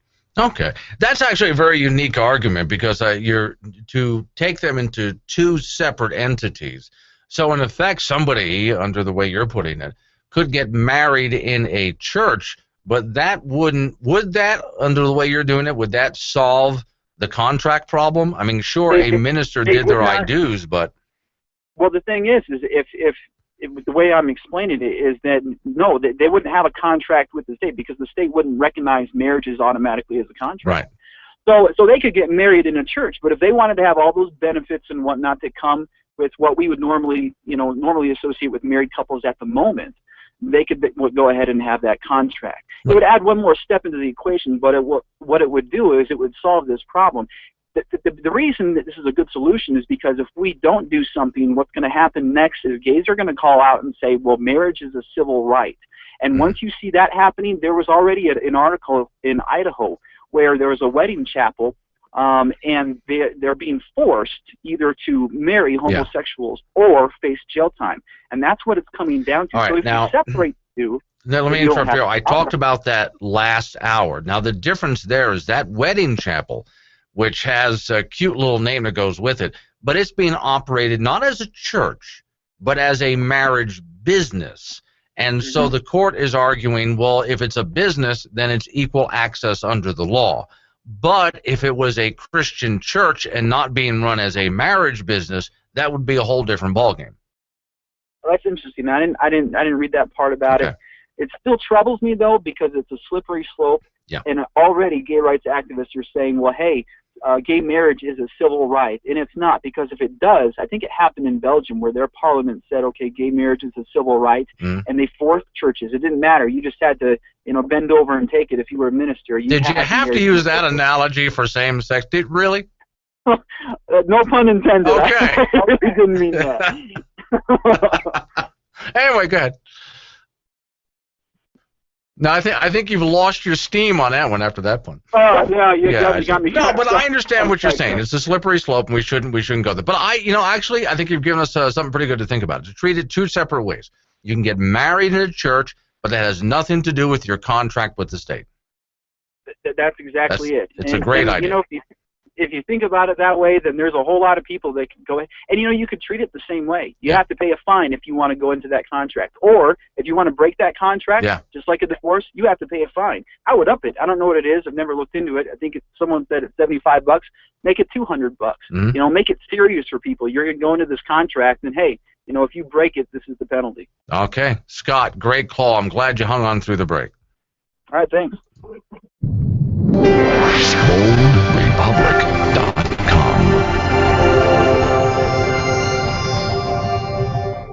TV on. Buckets of beer. Poured. Pizza. Hot and ready to go. Various other munchies. Ready.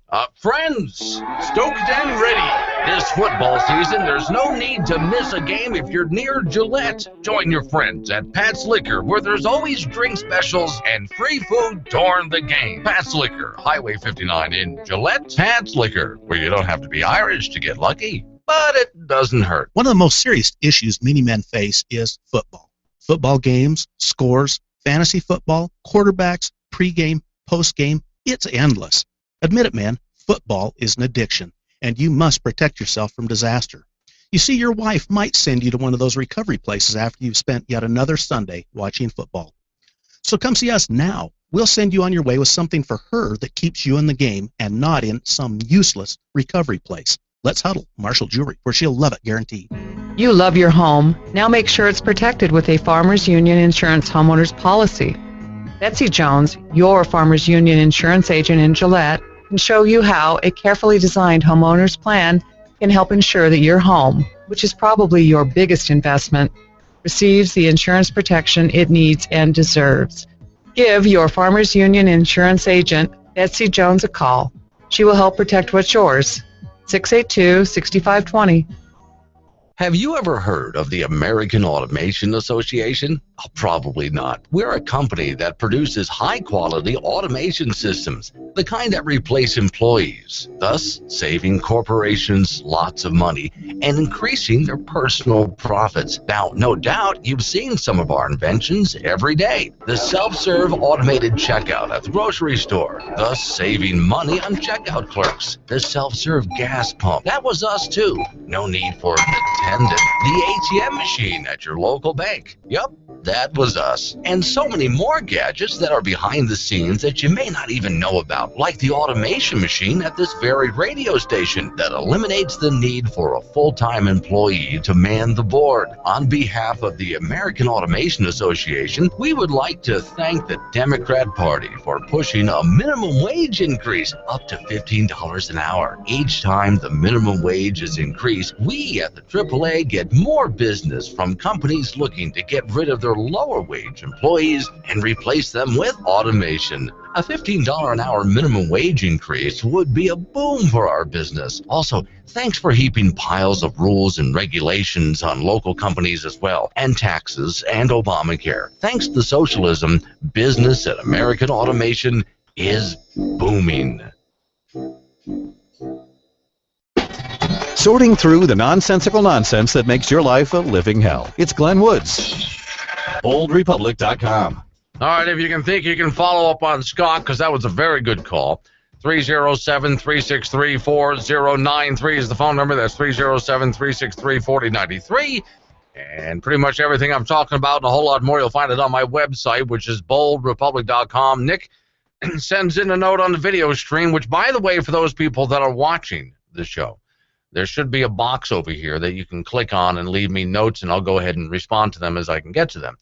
So he writes, marriage, civil unions, they're both the same thing according to the state. Marriage only separates with church and individual, meaning, but all marriages are considered contractual agreements by the state or civil unions already. A bill to separate the two would be a moot point. I don't necessarily agree, Nick. Not, by the way, not with what Scott was saying. So let me go back and take a look at it again, because I don't think this is a bad idea. It ought to be, we ought to look into it. So on one hand, if you want to go to a church and have a ceremony and do your I do's, go right ahead and do it. Absolutely. That's between you and God. Literally. That's between you and the church.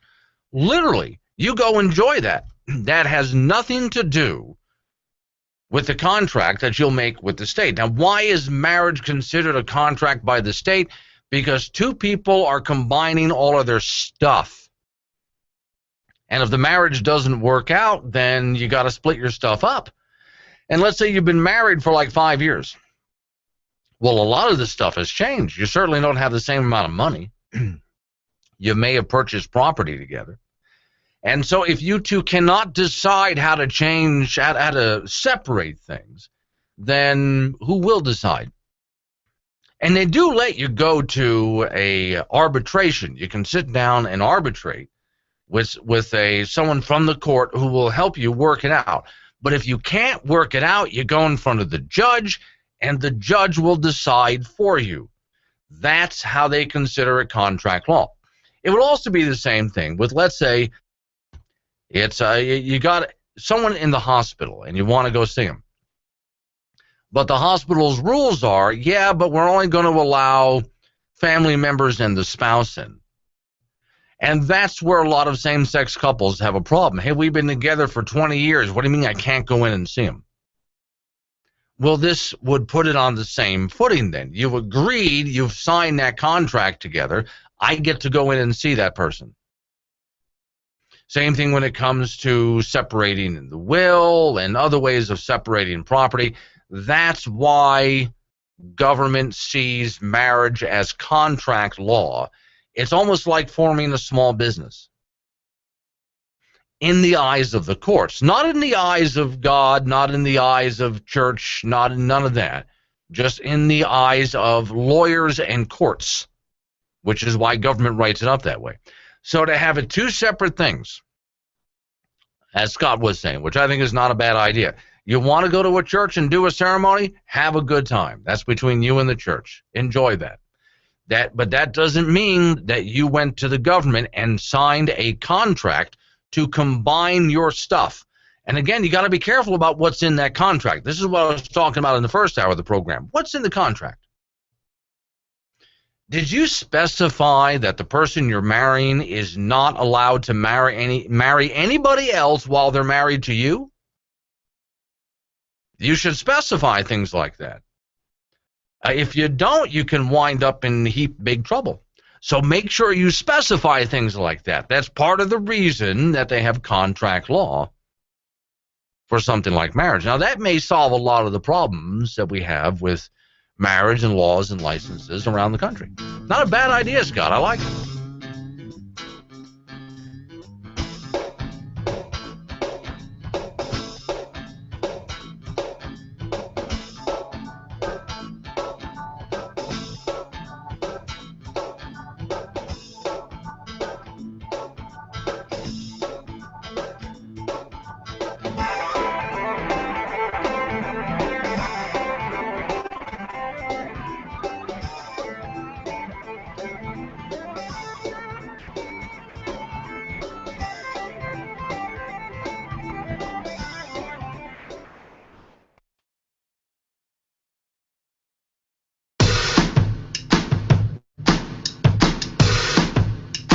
They say you're tapping all the phones.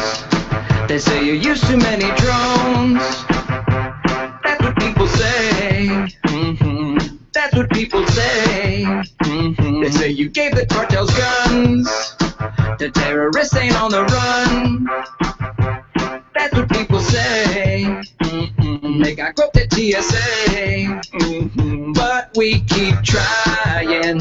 Can't stop, won't stop lying. It's like we're just denying the reality, saying it's gonna be alright.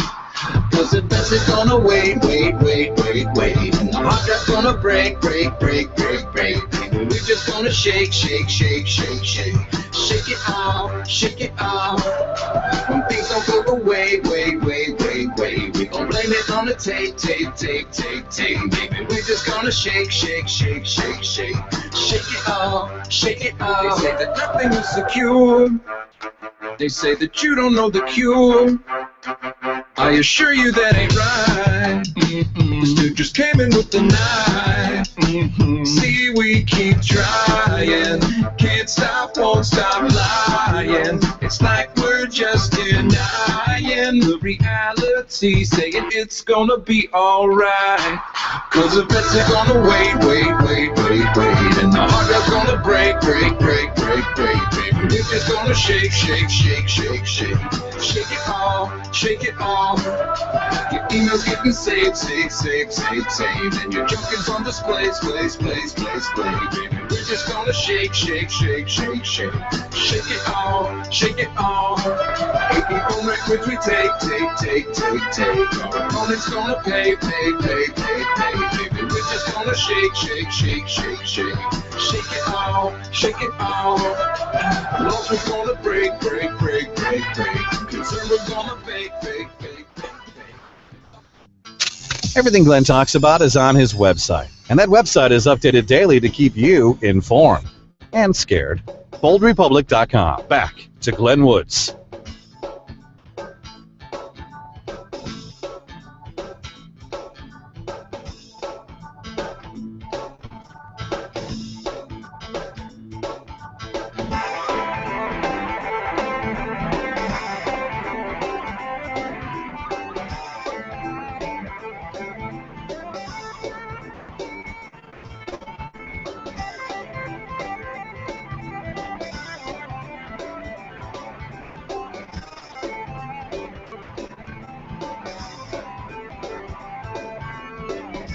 Last 7 minutes of this hour of the program.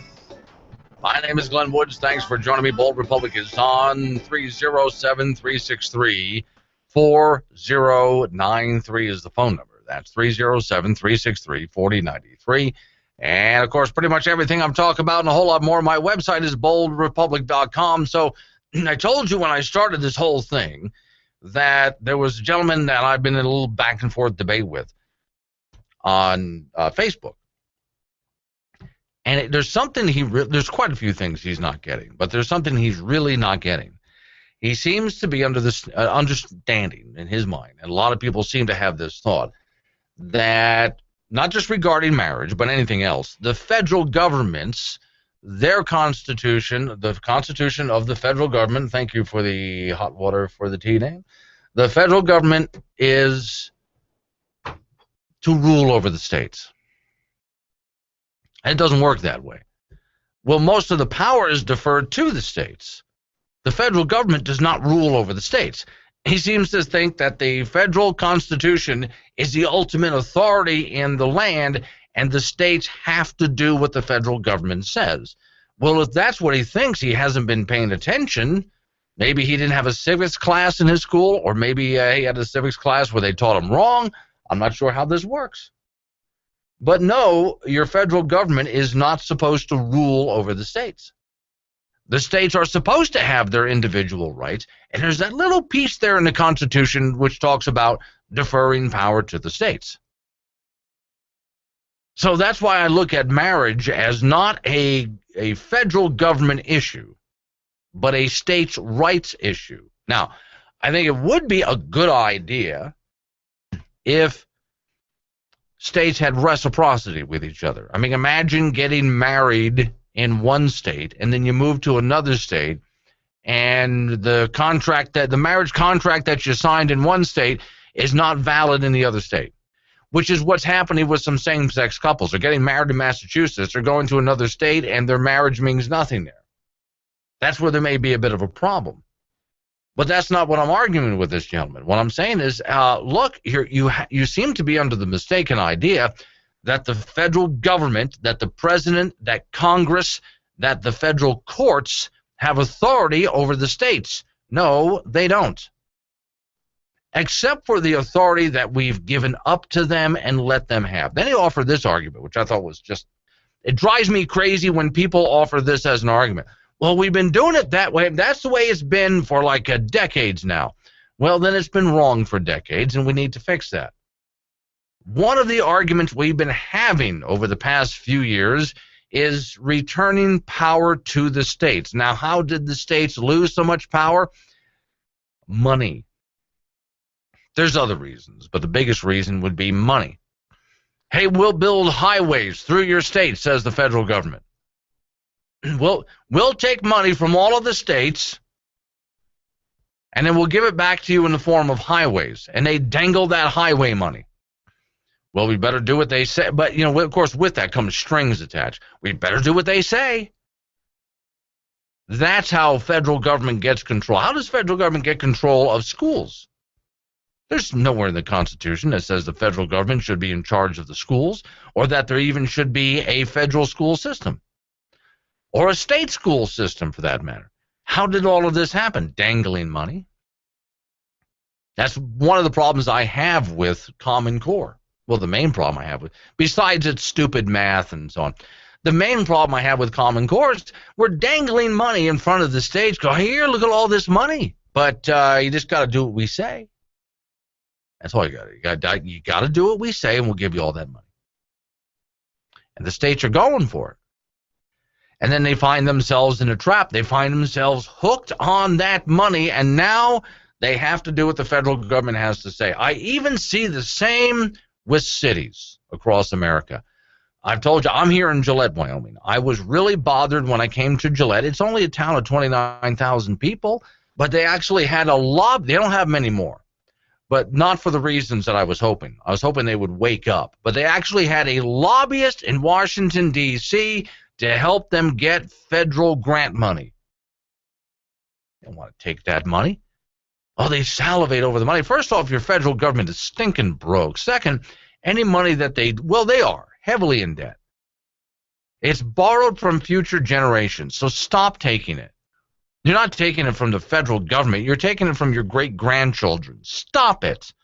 Second, though, anytime you get money from the federal government, it's got strings attached to it. And so even cities around America find themselves beholden to the federal government. It wasn't supposed to be that way. The federal government is not to have power over the states or the counties or the cities. We're supposed to be pretty much independent of them. The idea would be that you had, in a sense, separate countries, and the federal government is where we got together to take care of common business. At no time was the President of the United States supposed to be in charge of the state. You know, I even ran into this many years ago. I even ran into a guy who was under the impression, well, he must have failed civics, that the president could pick up the phone and, let's say, call the mayor of Georgia, or governor of Georgia, excuse me, and say to the governor of Georgia, here's what I want you to do today, and the governor was supposed to do it. And I said, where did you get that idea? The governor can tell the president to get stuffed. He didn't believe that was the case, but that's when I informed him that he flunked civics. He just didn't know it.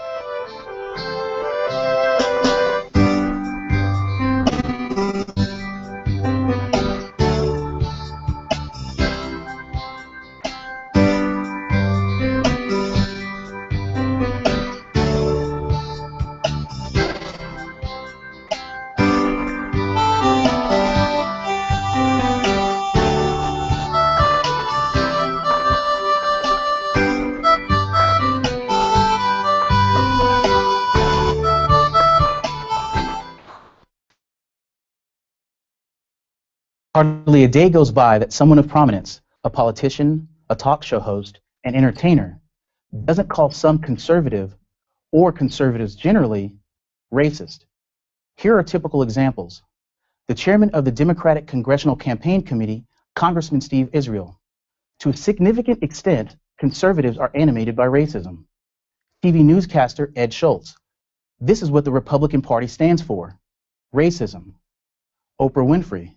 There's a level of disrespect for the office that occurs in some cases, and maybe even many cases, because the president is African American.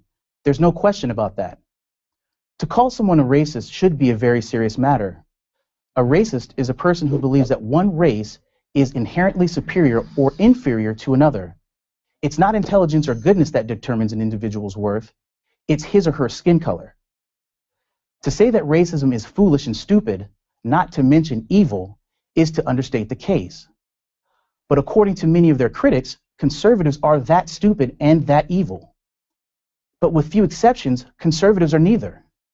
So why is the charge even made? The answer is primarily political, to maintain black support for liberals and liberal policies. To back up this charge, the accusers point to conservative policies. So let's examine some conservative policies to see if they are indeed racist. The long-standing conservative opposition to affirmative action is a good place to start. It was Democratic President John F. Kennedy who first used the term affirmative action in 1961. But affirmative action, in the way we think of it now, wasn't implemented until 1970, during the administration of a Republican president, Richard Nixon. The theory was that, because of historical discrimination, blacks were at a competitive disadvantage to other races and ethnicities. To erase that disadvantage, standards that most blacks presumably couldn't meet had to be lowered. One could make the case that this policy had some utility when it was first put in place, but that was a long time ago.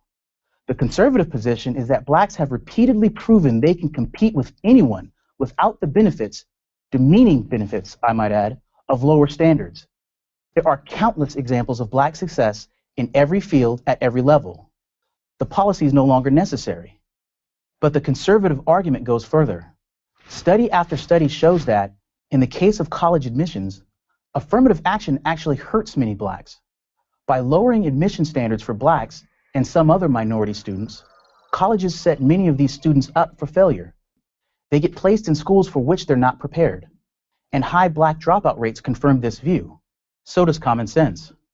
If white students with mediocre SAT scores were admitted to Ivy League schools, they too would be set up to fail. Let's do the math. Conservatives believe that blacks and other minorities are every bit as capable as whites of succeeding as policemen, firemen, businessmen, lawyers, doctors, politicians, and college students. Yet for this belief, conservatives are called racist. The irony, of course, is that those who accuse conservatives of being racist believe that blacks and other minorities are not as capable as whites of succeeding and therefore still need affirmative action, almost a half century after it was first implemented. Let's look at another issue where this contrast between conservatives and those who accuse them of being racist is even more starkly drawn: voter ID. Conservatives say that America should require that every voter present an ID when he or she votes, just as European countries do in order to help keep their elections honest. Are all these democracies racist? Of course not. Yet the accusers say that conservatives who support voter ID are racist. Why do they say this? Because, they argue, it's really a ruse to prevent blacks and other minorities from voting, since many of them just aren't capable of acquiring an ID. Can you get more condescending than that? Let's be real. You need an ID to drive, to fly, to buy a beer, even to purchase some cold medicines. Whites can do it, but blacks can't? Tell me who the racists are again? One more example. It's conservatives who push for school vouchers, which would allow all parents, not just wealthy ones, to choose their children's school. It's the other side that doesn't trust minority parents to select an appropriate school for their children. Why aren't the people who compel black children to stay in terrible schools the racists? At some point, maybe you'll start asking yourself, like I did, who's really obsessed with race? And whose policies really hurt blacks and minorities? Maybe It's not who you think it is. I'm Derek Green of Project 21 for Prager University. All right, I think I got this. He makes it his business to know the government's business and how they're all up in your business so you can go about your business. Where was I going with this? Kind of lost track. Anywho, Glenn is back on the air. Now. Yep, there he is. There's never been a day in the last 4 years I've been proud to be his vice president. For the first time in my adult lifetime, I'm proud of my country. Do me a favor, could you say senator instead of ma'am? It's just the thing. I worked so hard to get that title. But resist, we must, and we will much about that be committed. Maybe corpsman Bouchard. A three-letter word, jobs. J-O-B-S, jobs. Unchain Wall Street. They're going to put you all back in chain. Under my plan of a cap and trade system, electricity rates would necessarily skyrocket. Yeah, my fear is that the whole island will become so overly populated that it will tip over and capsize. Irreverent, but honest and tastefully tacky somehow. Here comes another hour of insensitivity training with Glenn Woods. So it's the final hour of the program on a Monday. My name is Glenn Woods. The radio show is Bold Republic, and I've got a lot to cover that I haven't gotten to yet, so it's mayhem at this point. Here we go.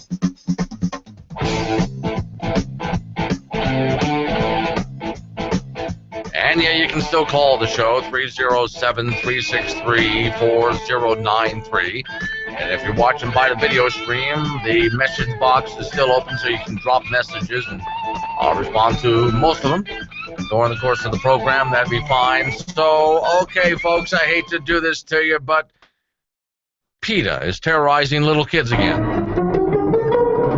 I'd like to eat all the animals. Just imagine it. Carving up a roasted chimpanzee.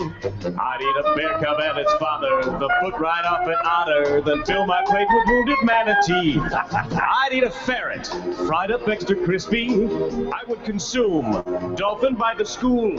I'd skewer marmoset, its hair so light and wispy. And my fried parrot would make the colonel drool. I'd like to eat all the animals. I can taste them. Chop the bits of gerbil in a stew. I might need an extra hand to fillet a baby panda and serve it up in pouch of kangaroo. I would prepare tornadoes of beagle, though I concede that some might point and scoff. And if you said, hey Rick, you sure that's legal? I'd eat an eagle and flip you off. I'd like to eat all the animals. Just imagine it, sitting down to chipmunk fricassee. I'm gonna cook all the animals, hook all the animals, but if you just want to look at all the animals, then you can all eat me. That's just a horrible ending to that song. It really is. So, okay, PETA back in the news, and they've been terrorizing little kids this time.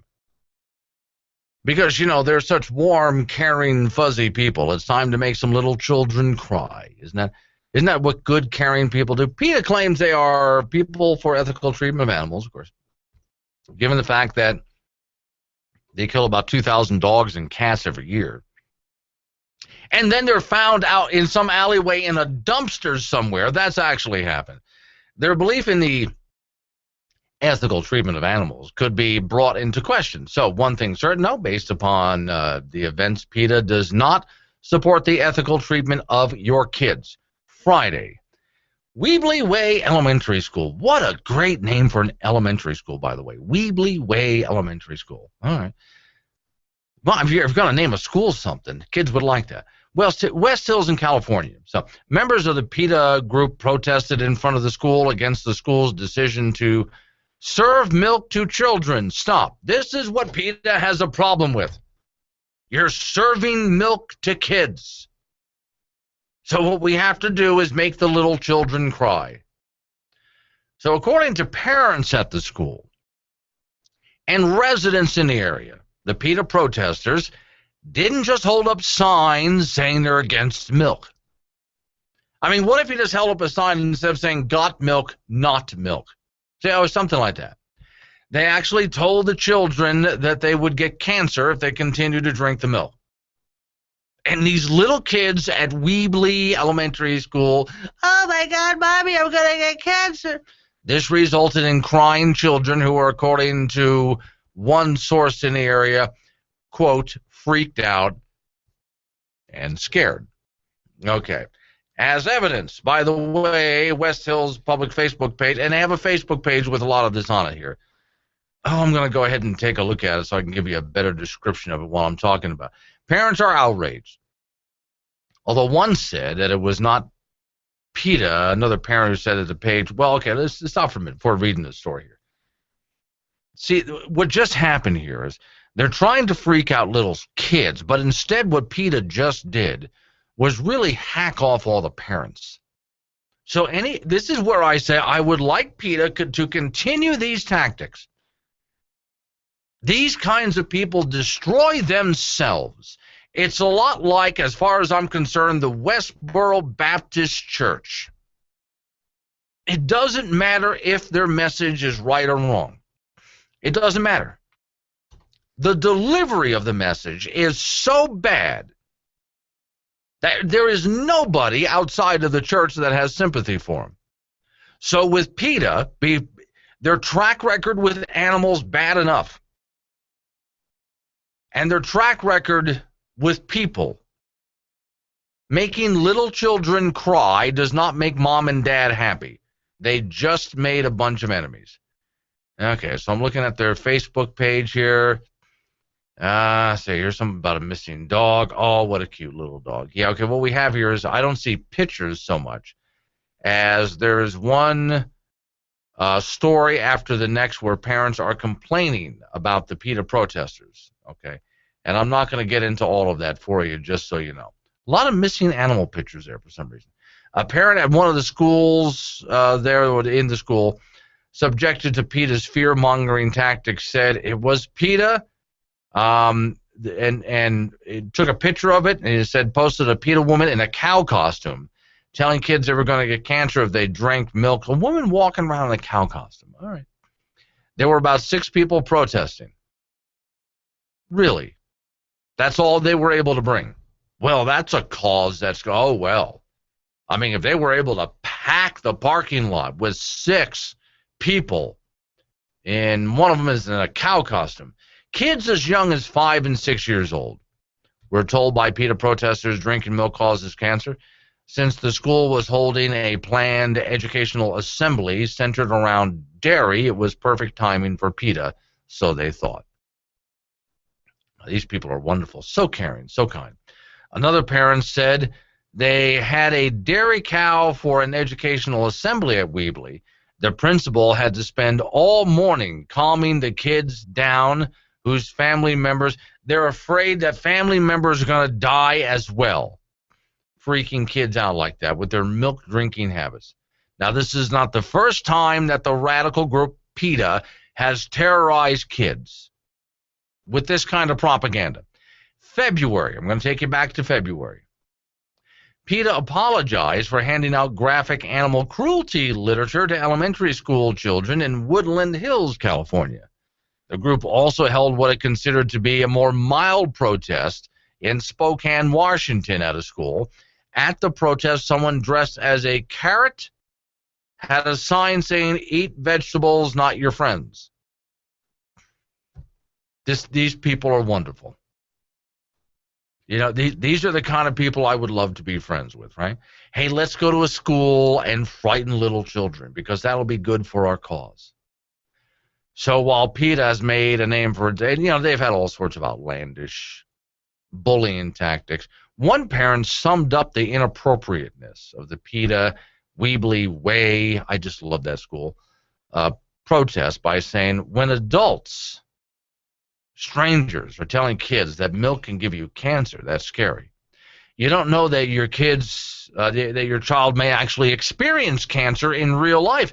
And I got to say, for this parent, I hadn't actually thought about that. What if you have a kid who is told by PETA, you drink milk, you're going to get cancer, and the kid actually gets cancer in real life? Now the kid's going to blame mom and dad. Well, you told me it was okay. Way to go, PETA. These people are wonderful. If they have a family member who's fighting it, other kids may be able to sort through this, but some kids can't. Okay.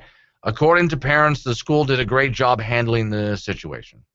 So, all right. Thumbs up for the school anyway, knowing how to handle PETA. I wonder, though, is it possible that we can just keep PETA out of the area? Can you, I don't know, can you put a restraining order against something like that? All right. I'm going to go to Debbie. Oh, my girlfriend's back in the news. Debbie Watcher gloriously expanding Big Bud Schultz. Did you know, for those who are new to the program, I got a crush on her. And I do. And she's recently had plastic surgery and gotten her hair redone. I think, honestly speaking, she's probably one of the sexiest women in Congress. She's kind of like Pinocchio. Debbie Wasserman Schultz of the Democrat Party is kind of like Pinocchio. Pinocchio, he lies. The more he lies, the bigger his nose gets. With Debbie, the more she lies, the bigger her butt gets. So, when I want a woman, I don't want one long and lean. Just give me a big butt woman and I'll always make the scene. Give me a big butt woman. oh, and she lies so much, I bet she has to have that thing in a wheelchair on the way out. Now, I don't know how she gets it. I just worry with all the with all the plastic surgery, did she get liposuction? I worry about that. So here she was on some Fox News program, and I know you're thinking, Debbie Watcher gloriously expanding Big Butt Schultz was on Fox News. Yes, and she was asked about how the Democrat Party is going to do in the upcoming election in November. Now, I'm not big on polls, you know that. I don't believe it until it's over.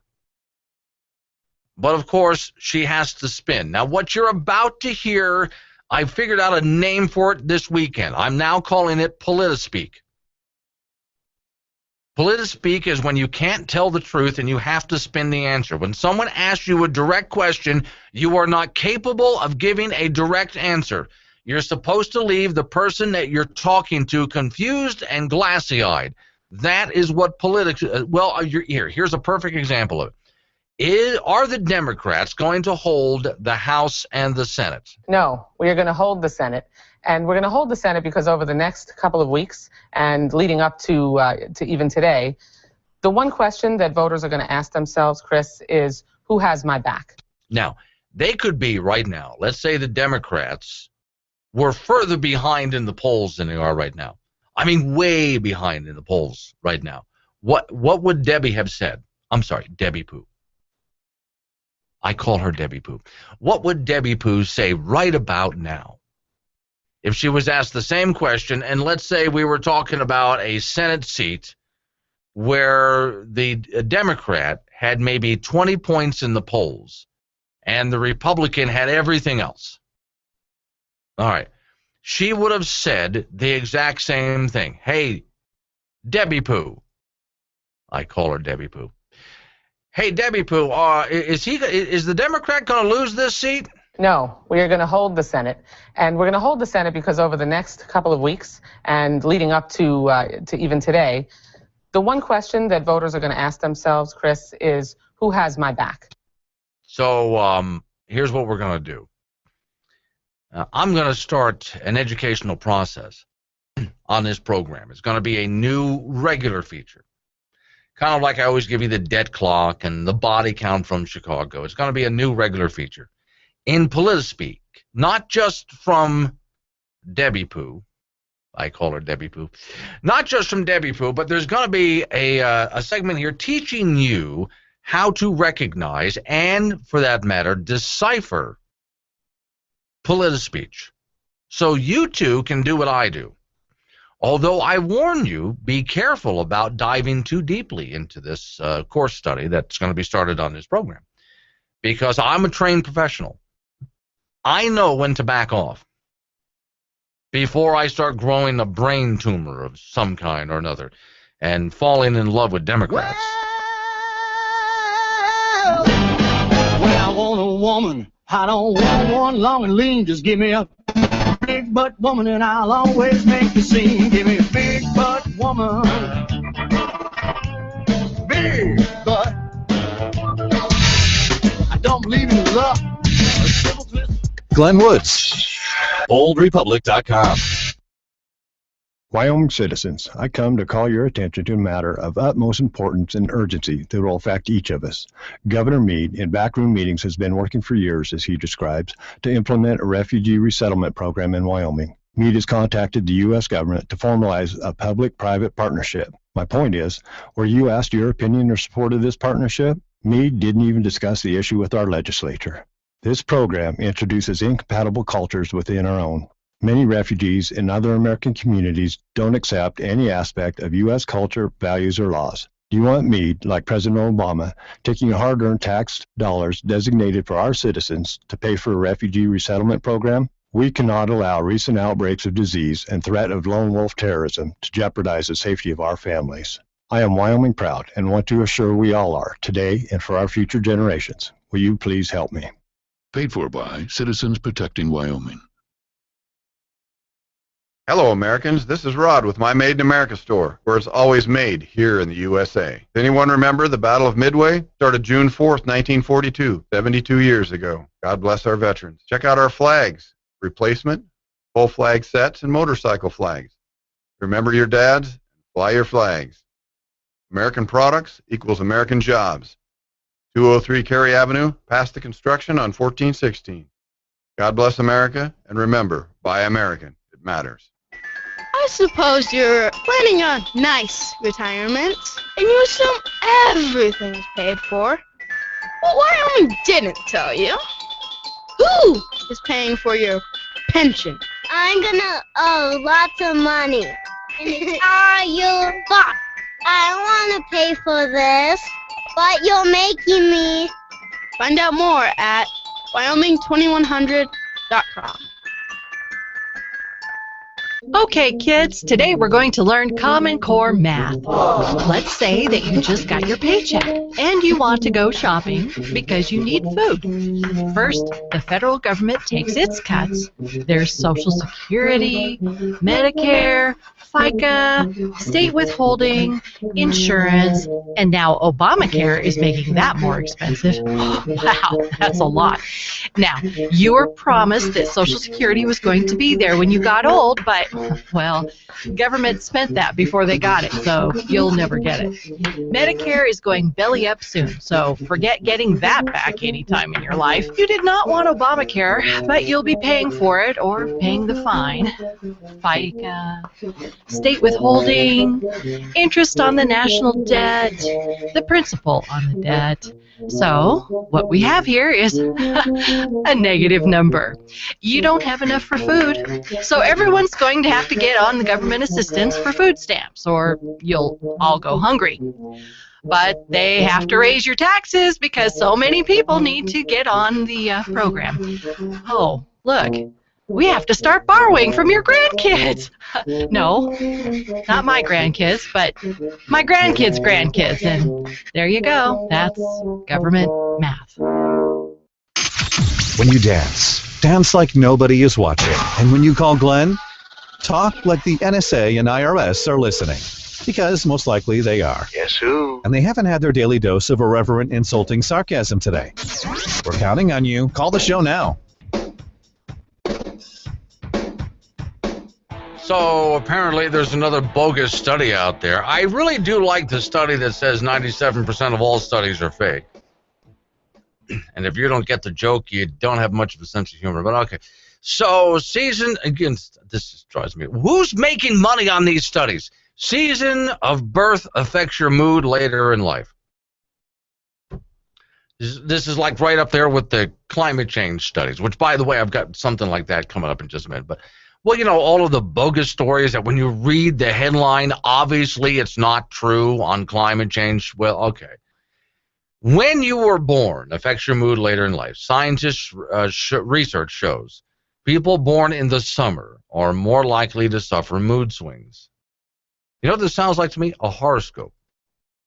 Babies born in the summer more likely to suffer from mood swings when they grow up, while those born in the winter less likely to become irritable adults, scientists claim. Researchers studied, no, this is a big study. Oh, they really went out on a limb with this one. They got a hold of 400 people. How many people are on the planet? Okay, they talked to 400 people. Match their personality type to when they were born. Okay, now, matching someone's personality type. This is a lot like, well, what does a tarot card reader or a palm reader or a psychic do? Well, they're really good at figuring out your personality type and working with the information that you're dropping them as they ask leading questions. But okay, 400 people, I'd love to see the questionnaire. They claim that people from certain times of the year have a far greater chance of developing certain types of temperaments, which can lead to mood disorders. Oh, okay.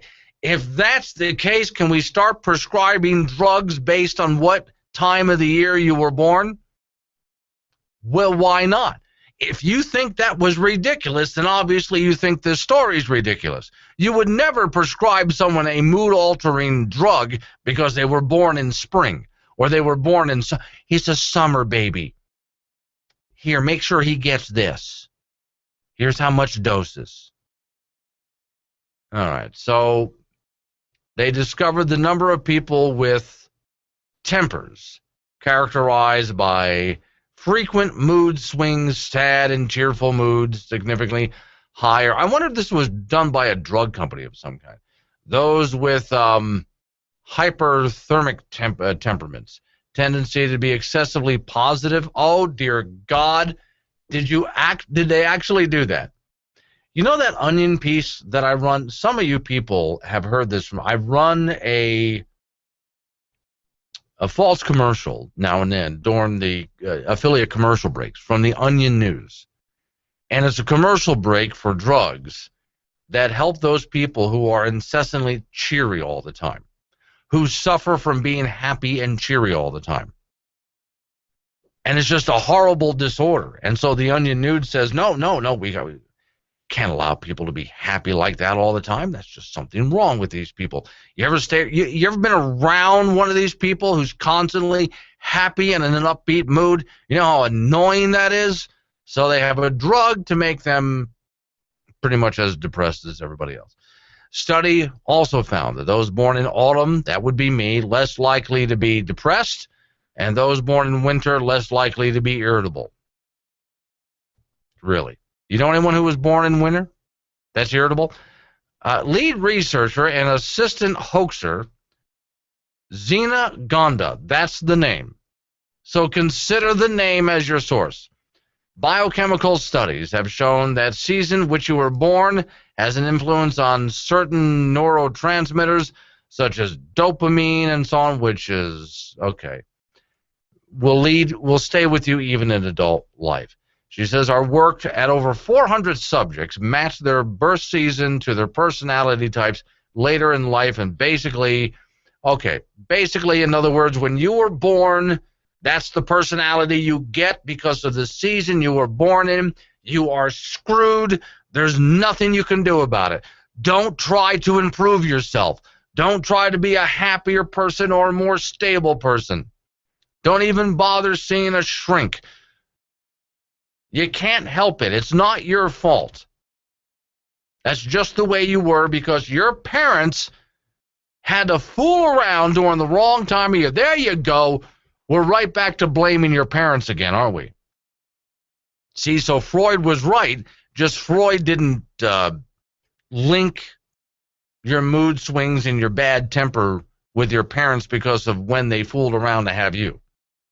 That's the only thing Freud was missing. But you can still blame your parents, especially your mother. It's all her fault.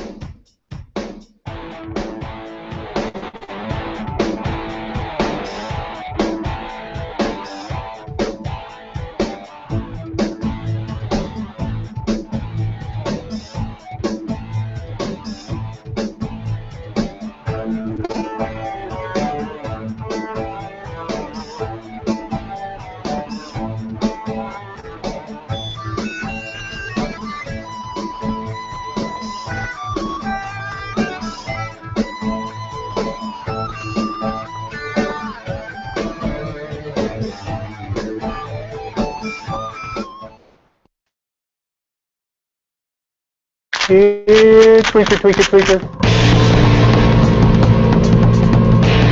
Think of the worst thing ever. Double it. And you won't even come close to what's been going down in West Virginia. You people make me sick. Officers have arrested 11 evildoers for digging up out-of-season ginseng. They seized 190 pounds of the root, which is prized in Asia for its purported healing qualities. Highly trained natural resource police officers must meet demanding physical requirements like completing 18 push-ups within a single minute. And the 15 officers on the case needed all their strength to make it through the year-long investigation that finally busted the root raiders and their booty valued at nearly 200 grand. Not too bad, not too bad. Officers say the state's illegal prescription drug trade is tightly connected with the illegal ginseng trade. Lacodan, Percocet, ginseng. First offenders face fines. Repeat offenders could serve up to 6 months in the slammer. Mr. Tweaker, looky what I got. Puff your chests with pride, gentlemen, for a job well done. Now to bust the outlaws that may be an even bigger threat to ginseng. Deer. Sorry, kids, Bambi's gonna have a sad ending. You filming me? You filming me, punk?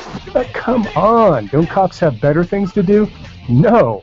Devoting 15 officers to a year-long ginseng digger bust is definitely more important than, say, tracking down sex offenders and other violent thugs. Now to go after those four-legged ginseng bandits. Follow the show on Twitter, submit your nominees for next month, and check out Cato the Younger, this month's featured follower. Thinks he's a big shot with tweetering me. Are you tweetering me? No jaywalking on my watch. Hi, I'm Stephen Hoffer for Bounty Beginners, here to give you a crash course in paper towels. This instructional DVD will lay the foundation for using your new paper towels, from setup to basic wiping. Ready? All right, let's get started. Setting up your paper towels is easy. First, place the roll on a sturdy surface, like so. Next, remove a paper towel from the roll by tearing along its perforated edges. You'll know the sheet is separated from the roll when you can no longer tear. You should now be holding a single white square that looks like a cross between a napkin and a regular towel, but isn't either of those things. You're now ready to clean. Notice that in the middle of each towel is the dotted outline of a hand. This is where you'll place your hand. Not a friend's hand or a stranger's hand, but your own hand. Go ahead and try it now. Make sure that your paper towel is directly on top of the stain and not beside the stain. Otherwise, you won't absorb any liquid. Place your paper towel directly on the stain and make a gentle wiping motion. As soon as the stain is absorbed, discontinue wiping. Or else, after several days, you could seriously damage the skin on your palm. Congratulations! You now have everything you need to begin using paper towels on your own. But before you do, let's review some frequently asked questions and concerns about paper towels. I'm left-handed. Can I still use a paper towel? Of course. Paper towels can be used by righties and lefties. If I let go of my paper towel, will it float away? Nope. Paper towels have weight, like cars, or rocks, or even you. Can paper towels absorb blood? Absolutely. Thanks for watching this DVD. Feel free to watch it again as often as you need, or until you're comfortable with your paper towels. Enjoy your Bounty Beginners, and happy cleaning. Everything Glenn talks about is on his website, and that website is updated daily to keep you informed and scared. BoldRepublic.com. Back to Glenn Woods.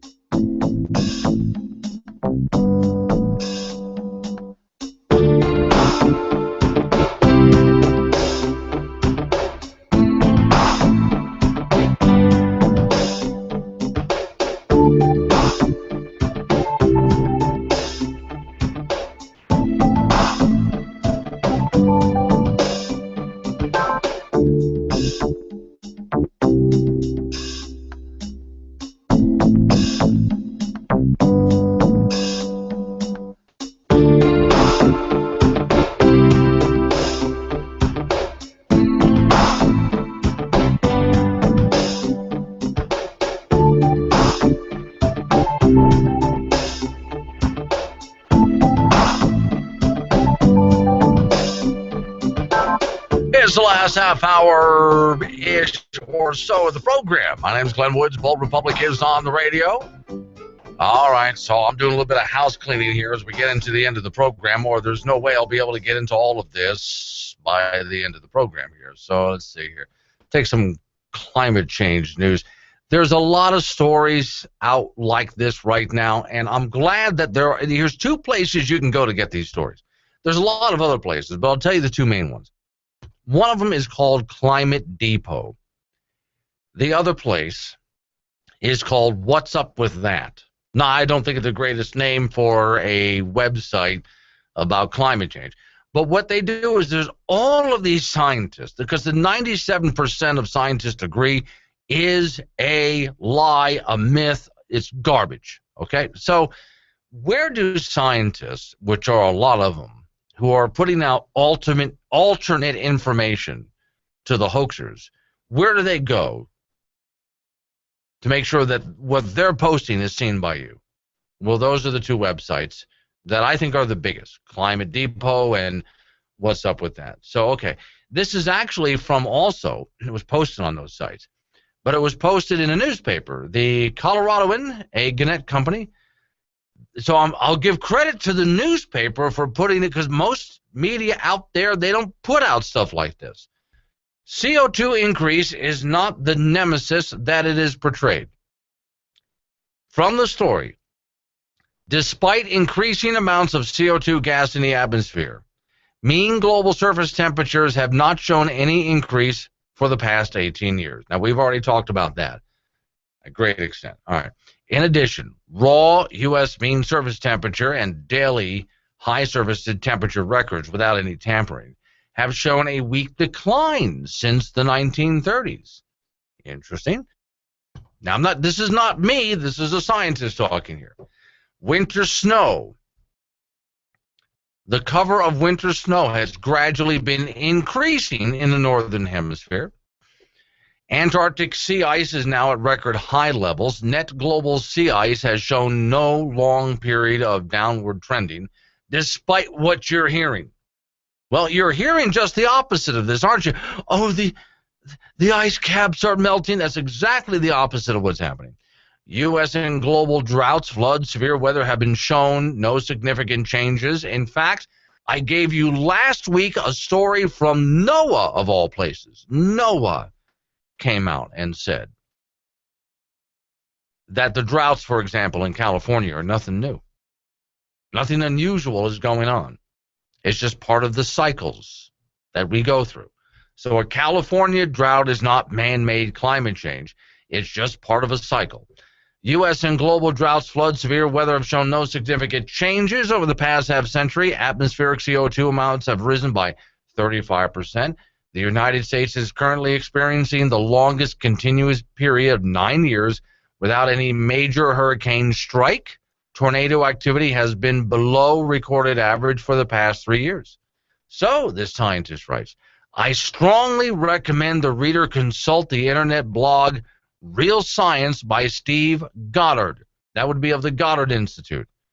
For some more documentation on the ever-increasing failure of CO2 to reach global warming predictions. Because while the CO2 level is up, all of their predictions have not been met. Most weather, climate observations of recent decades are not following the predictions of nearly 30 or so global numerical climate models, and those alarmists out there, global warming pronouncements that they've made, have just simply not come true, even though the media outlets are pumping them as if they have. The general public, without the technical background to judge the scientific reliabilities of the many continuous warming proclamations, have been brainwashed. Here's the good news, because he goes on with his story here, but the good news is the general public is, well, not buying it so much anymore. You know, I'm not a big believer in polls, but if you look at the polls, not much of the general public left in Al Gore's corner anymore. That was written by, and I didn't finish the whole article. You'll find it on my reading assignment page at boldrepublic.com, by a scientist by the name of William M. Gray, which Well, and I have to check out the Goddard. I know Mr. Goddard. Never met the guy. Know of Mr. Goddard. I'll have to check out his website as well. Because, again, he's a major climatologist. But, of course, you'll never see him on the evening news because, well, what he's saying doesn't fit the template, does it? Dogs, cats, and horses. They all need to get their shots now and then. Aw, come on, it's not that bad. And besides, better you than me. We all know that vaccines can be complicated and expensive. That's why you want to talk to the experts at Thar's Feed and Ranch Supply, Gillette, Wyoming. 100 South Burma Road, 682-9501. Aw, there, you did good. A&B Business, a leader in office technology in Gillette, Wyoming, is looking for a qualified sales consultant. The person we're looking for needs to have a desire to build relationships and solve problems. So if you're good at working with new businesses and building accounts, we can start you with an excellent existing customer base. A&B Business, offering full benefits including 401k, company car, comprehensive training, and paid vacations. The right person can plan on making a six-figure income with just a few years experience. For more information, you can send your resume to greatcareers@abbusiness.com. greatcareers@abbusiness.com. Hey, aren't those gun-free zone signs just great? I mean, all you have to do is just take the sign and put it up on your building like so, and voila! Nobody will come in or rob and shoot up the place because you got the sign. Well, works for guns, why not other things like bank robber free zone sign at every bank in America? No terrorism sign. See, all you have to do is stick a no Islamic jihad sign on every single building in the financial district of New York City, the power grid, our food supply. There you go. That's it. Safe as can be. Here, just have your child wear this No Kidnapping This Kid t-shirt and voila, your kid is safe. Now, why didn't we think of this years ago? Stan, why are you wearing a sweater with a bullseye? Because it's hunting season. Right, so... And there are hunters everywhere. Okay, but why the bullseye? Well, if everyone's been shopping at Rocky Mountain Discount Sports... Oh, right. That's bad. The way I figure it, we don't stand a chance. Oh, good point. We don't stand a chance. Might as well give them a clean shot. With everything you need for hunting season, Rocky Mountain Discount Sports, with locations in Casper, Gillette, Riverton, Sheridan, and Cody, Wyoming. Nice knowing you, Frank. You too, Stan. When you dance like nobody is watching. And when you call Glenn, talk like the NSA and IRS are listening. Because most likely they are. Yes, who? And they haven't had their daily dose of irreverent, insulting sarcasm today. We're counting on you. Call the show now. Okay, last 15 minutes or so of the show. My name is Glenn Woods. Thanks for joining me. So, Donna Brazil, you know who she is? Okay, for the few people out there who may not know who she is, that just means, don't worry about it. It just means you're not immersed in television news. That's all. Donna Brazil is a, columnist, and she's also, you'll see her on various talking head shows, especially Sunday talking head shows. So she says, and this is where she really put her foot in her mouth on this one, and now she's about to get in heap big trouble because of it, because of who saw this. She sent out a tweet. There is no real evidence, no real concrete evidence of voter fraud. It is a big lie. Hashtag Whopper. You can't prove it. It's not happening, and that's the lie. All right. That's what Donna Brazil said. Now, who saw this tweet? There's a guy by the name of James O'Keefe. James O'Keefe is the guy who brought down the Acorn organization. James O'Keefe has brought down a lot of people. I mean, you do not want this guy going up against you. He's a young man who's, completely fearless and is really good at he and his friends getting out there with hidden cameras and proving, and they've already proven this voter fraud thing, by the way. They've already shown it. They've already proven it with their own hidden cameras, doing the work that the irrelevant press is supposed to be doing but refuses to do. And why they refuse to do it, I don't know. I mean, you would think with as low as the ratings are for MSNBC, they would want to do stories like this to get your attention, but they refuse to do the stories. James O'Keefe will.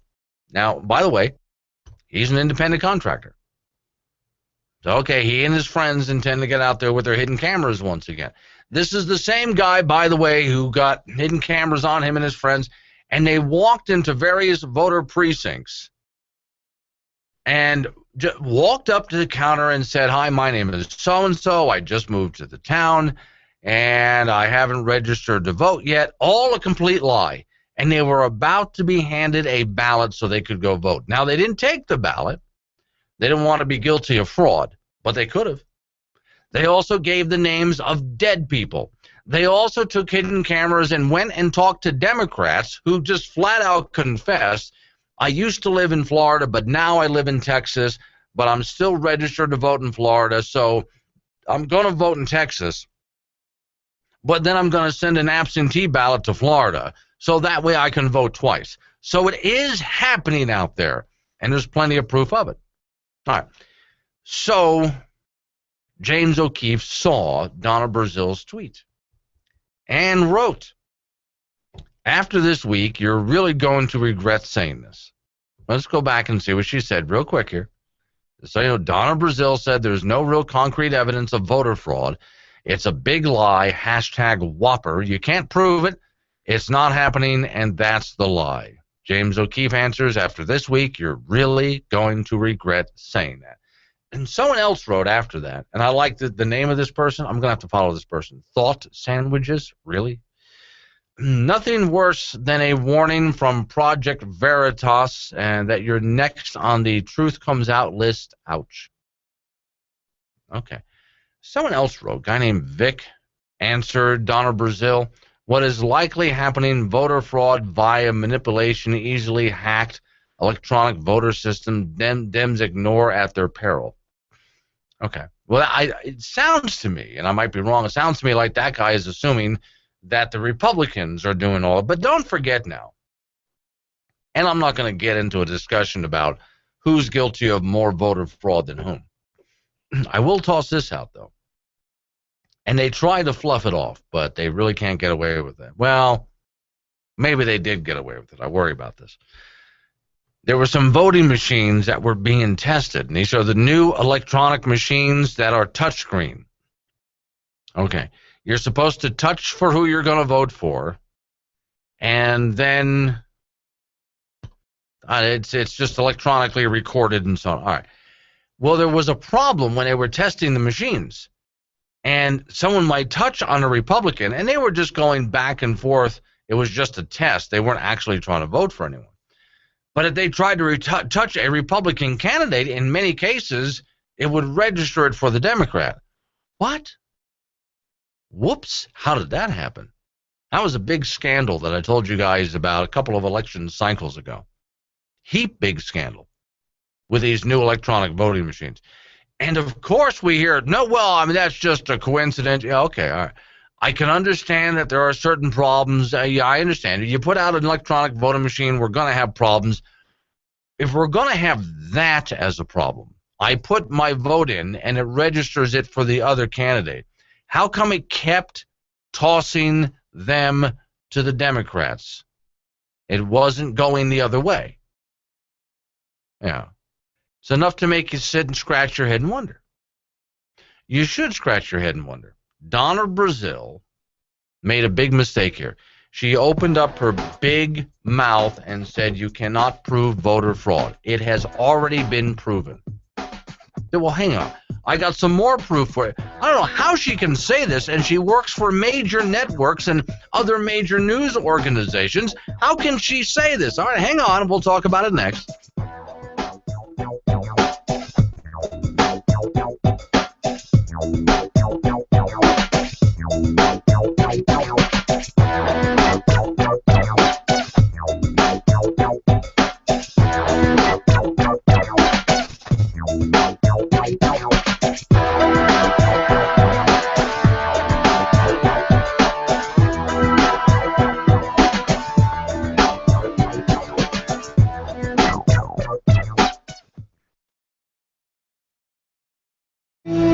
Hi, I'm Dan Joseph. And I'm Eric Shiner, and we're here to talk about an issue impacting America. Every 8 seconds, a conservative Republican gives in to the socialist demands of a fanatical Democrat due to a missing or weakened backbone. But now, there's hope. Now there's a charity specifically dedicated to providing weak-willed Republicans with the strong backbones they need to stand up to liberal name-calling. Republicans' final funds, Brace for the Cure. We need your support. With it, we can help replace, repair, or reinforce the spines of Republicans who have lost their backbone and become unable to stand up for the principles of their constituents and platform. Your donations will also go to fund research that may sometime provide a cure for Republicans who've lost their spines.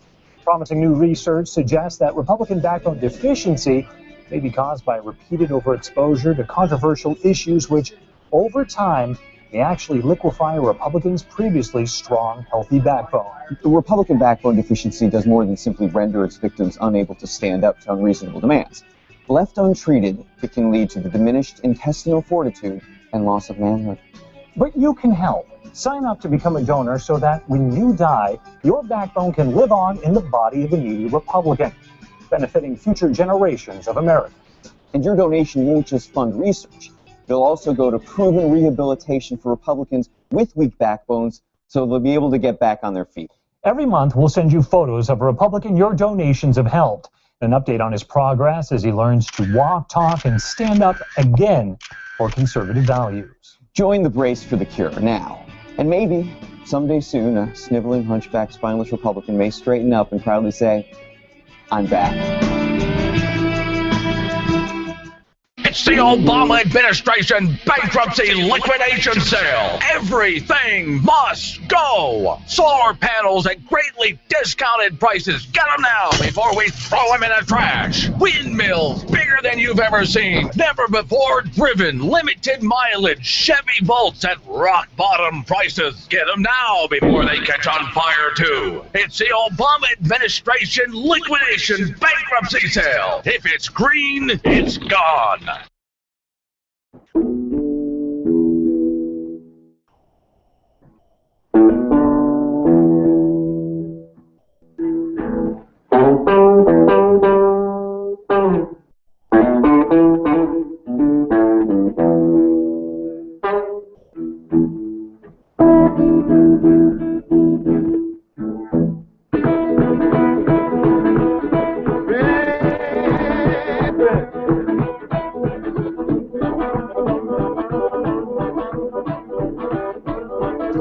Last 7 minutes of the program. Bold Republic is on the radio. My name is Glenn Woods. Thanks for joining me. Now, don't forget, if you ever missed some of the program, all of the program, whatever the case may be, it's real simple. You go to my website, which is boldrepublic.com, and there's the show archives right there. So, anything you want to catch up on. There's also special features on Facebook, Twitter, YouTube. And you can find links for all of that, plus my email address at the front page of my website, which is boldrepublic.com. All of those links. So you can friend, follow, subscribe, everything you need to do. Okay, so Donna Brazile, again, she's a writer, she's a commentator, she's on all these major networks. Okay, fine. She says there is voter fraud, you can't prove it, it's not true, it's just a lie. James O'Keefe takes up that challenge. He's going to prove her wrong in the next couple of days. Way to go, James. Acorn and voter registration. Remember, Acorn is the organization, I want to say, it's the organization that James O'Keefe brought down. But it's more like he just exposed them, because what happens when you go after a group like Acorn? Well, they just separate into smaller groups, that's all.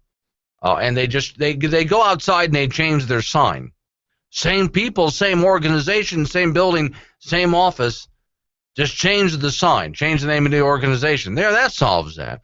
By the way, you pay for Acorn with federal funds under their different names. Voter registration drive conducted by Acorn and affiliate entities have led to the following allegations of voter fraud. Failing to adequately monitor and supervise its employees to the point where the organization should be held responsible for what the employees did. turning in massive numbers of duplicate registration cards, not just a couple. I mean, I can understand the occasional mistake, but massive numbers. Turning in registration cards for fictional characters. This is where, like, for example, Acorn was caught they were basically going into graveyards and filling out voter registration cards for the dead. Now, my argument there has always been, well, the dead should have the right to vote. Well, part of what we fought a revolution over in this country is taxation without representation. Do we tax dead people in this country? Yes, we do. So the dead should have the right to vote. Now, unfortunately, brain-dead zombies tend to vote Democrat. So you got to give Acorn credit for going to the graveyards and signing up all the zombies out there. And I don't care if it was a conservative when they were alive. They're dead now. They're brain dead now. So you register them as a Democrat. All right. Acorn also turning in registration card for fictional characters. Some of the registration card actually had names of Disney characters. That was Acorn doing that. But there is no voter registration fraud out there. Turning in registration cards filled out by children. Acorn did that. But, of course, there is no, according to Donna Brazil, there's no voter fraud out there. It's a complete myth. It's a lie. It's a hoax. Really. Well, let's see. Turning in registration cards where the signatures had been forged. Oh, okay. Now, this is just one group called Acorn. And I'm barely scratching the surface here in the time remaining in the program. And yet, and I wonder, is it just because she lives in that bubble, that network bubble, that Washington, D.C. bubble, where she doesn't know what's happening out here in the rest of the country, that she just wants to consider the allegation of voter fraud as racism and leave it at that? A little bit more on racism. 2009, Milwaukee, Wisconsin. Leota Lewis pleaded guilty in October 12, 2009, of charges of voter registration fraud. Lewis was working for Acorn when she committed the acts in 2008 that led to her guilty plea. She was trying to meet her quota as a paid registrar. 2008, Orange County, Florida. Acorn submitted multiple duplicate registrations on behalf of 6 separate voters over the summer. The individuals had 21 separate applications. The election supervisor and his staff noting June that Acorn had submitted sloppy forms as well. Michigan, Secretary of State Office, Detroit Free Press. Acorn had been submitting sizable number of duplicate and fraudulent applications, including the dead. Lake County, Indiana. Election officials discovered dozens of Acorn delivered registration forms they believe contain inaccurate voter information, including one in which a dead man from Gary was listed as an applicant. The applications were not processed. This is Acorn, and Donna Brazil says there is no voter fraud. Milwaukee, Wisconsin, Sean Cross, a Republican Party chief lawyer, says Acorn was engaged in systematic fraud and attempted to undermine the electoral system. This was in the wake of a report that he had hired at least 7 felons to help them register votes around the city, and you can imagine what lengths they would go through. Acorn employees in West Reading, Pennsylvania, sentenced up to 23 years in prison for identity theft and tampering with records. He's in jail right now. There is no chance of him getting out, so there you go. Then I could keep going like this. I can keep on going, but I'm running out of time here in the program. So, okay. The James O'Keefe Challenge ought to be an easy one. That's it for today. I am out of time. But we'll do it all again tomorrow. Check out the show archives if you missed anything.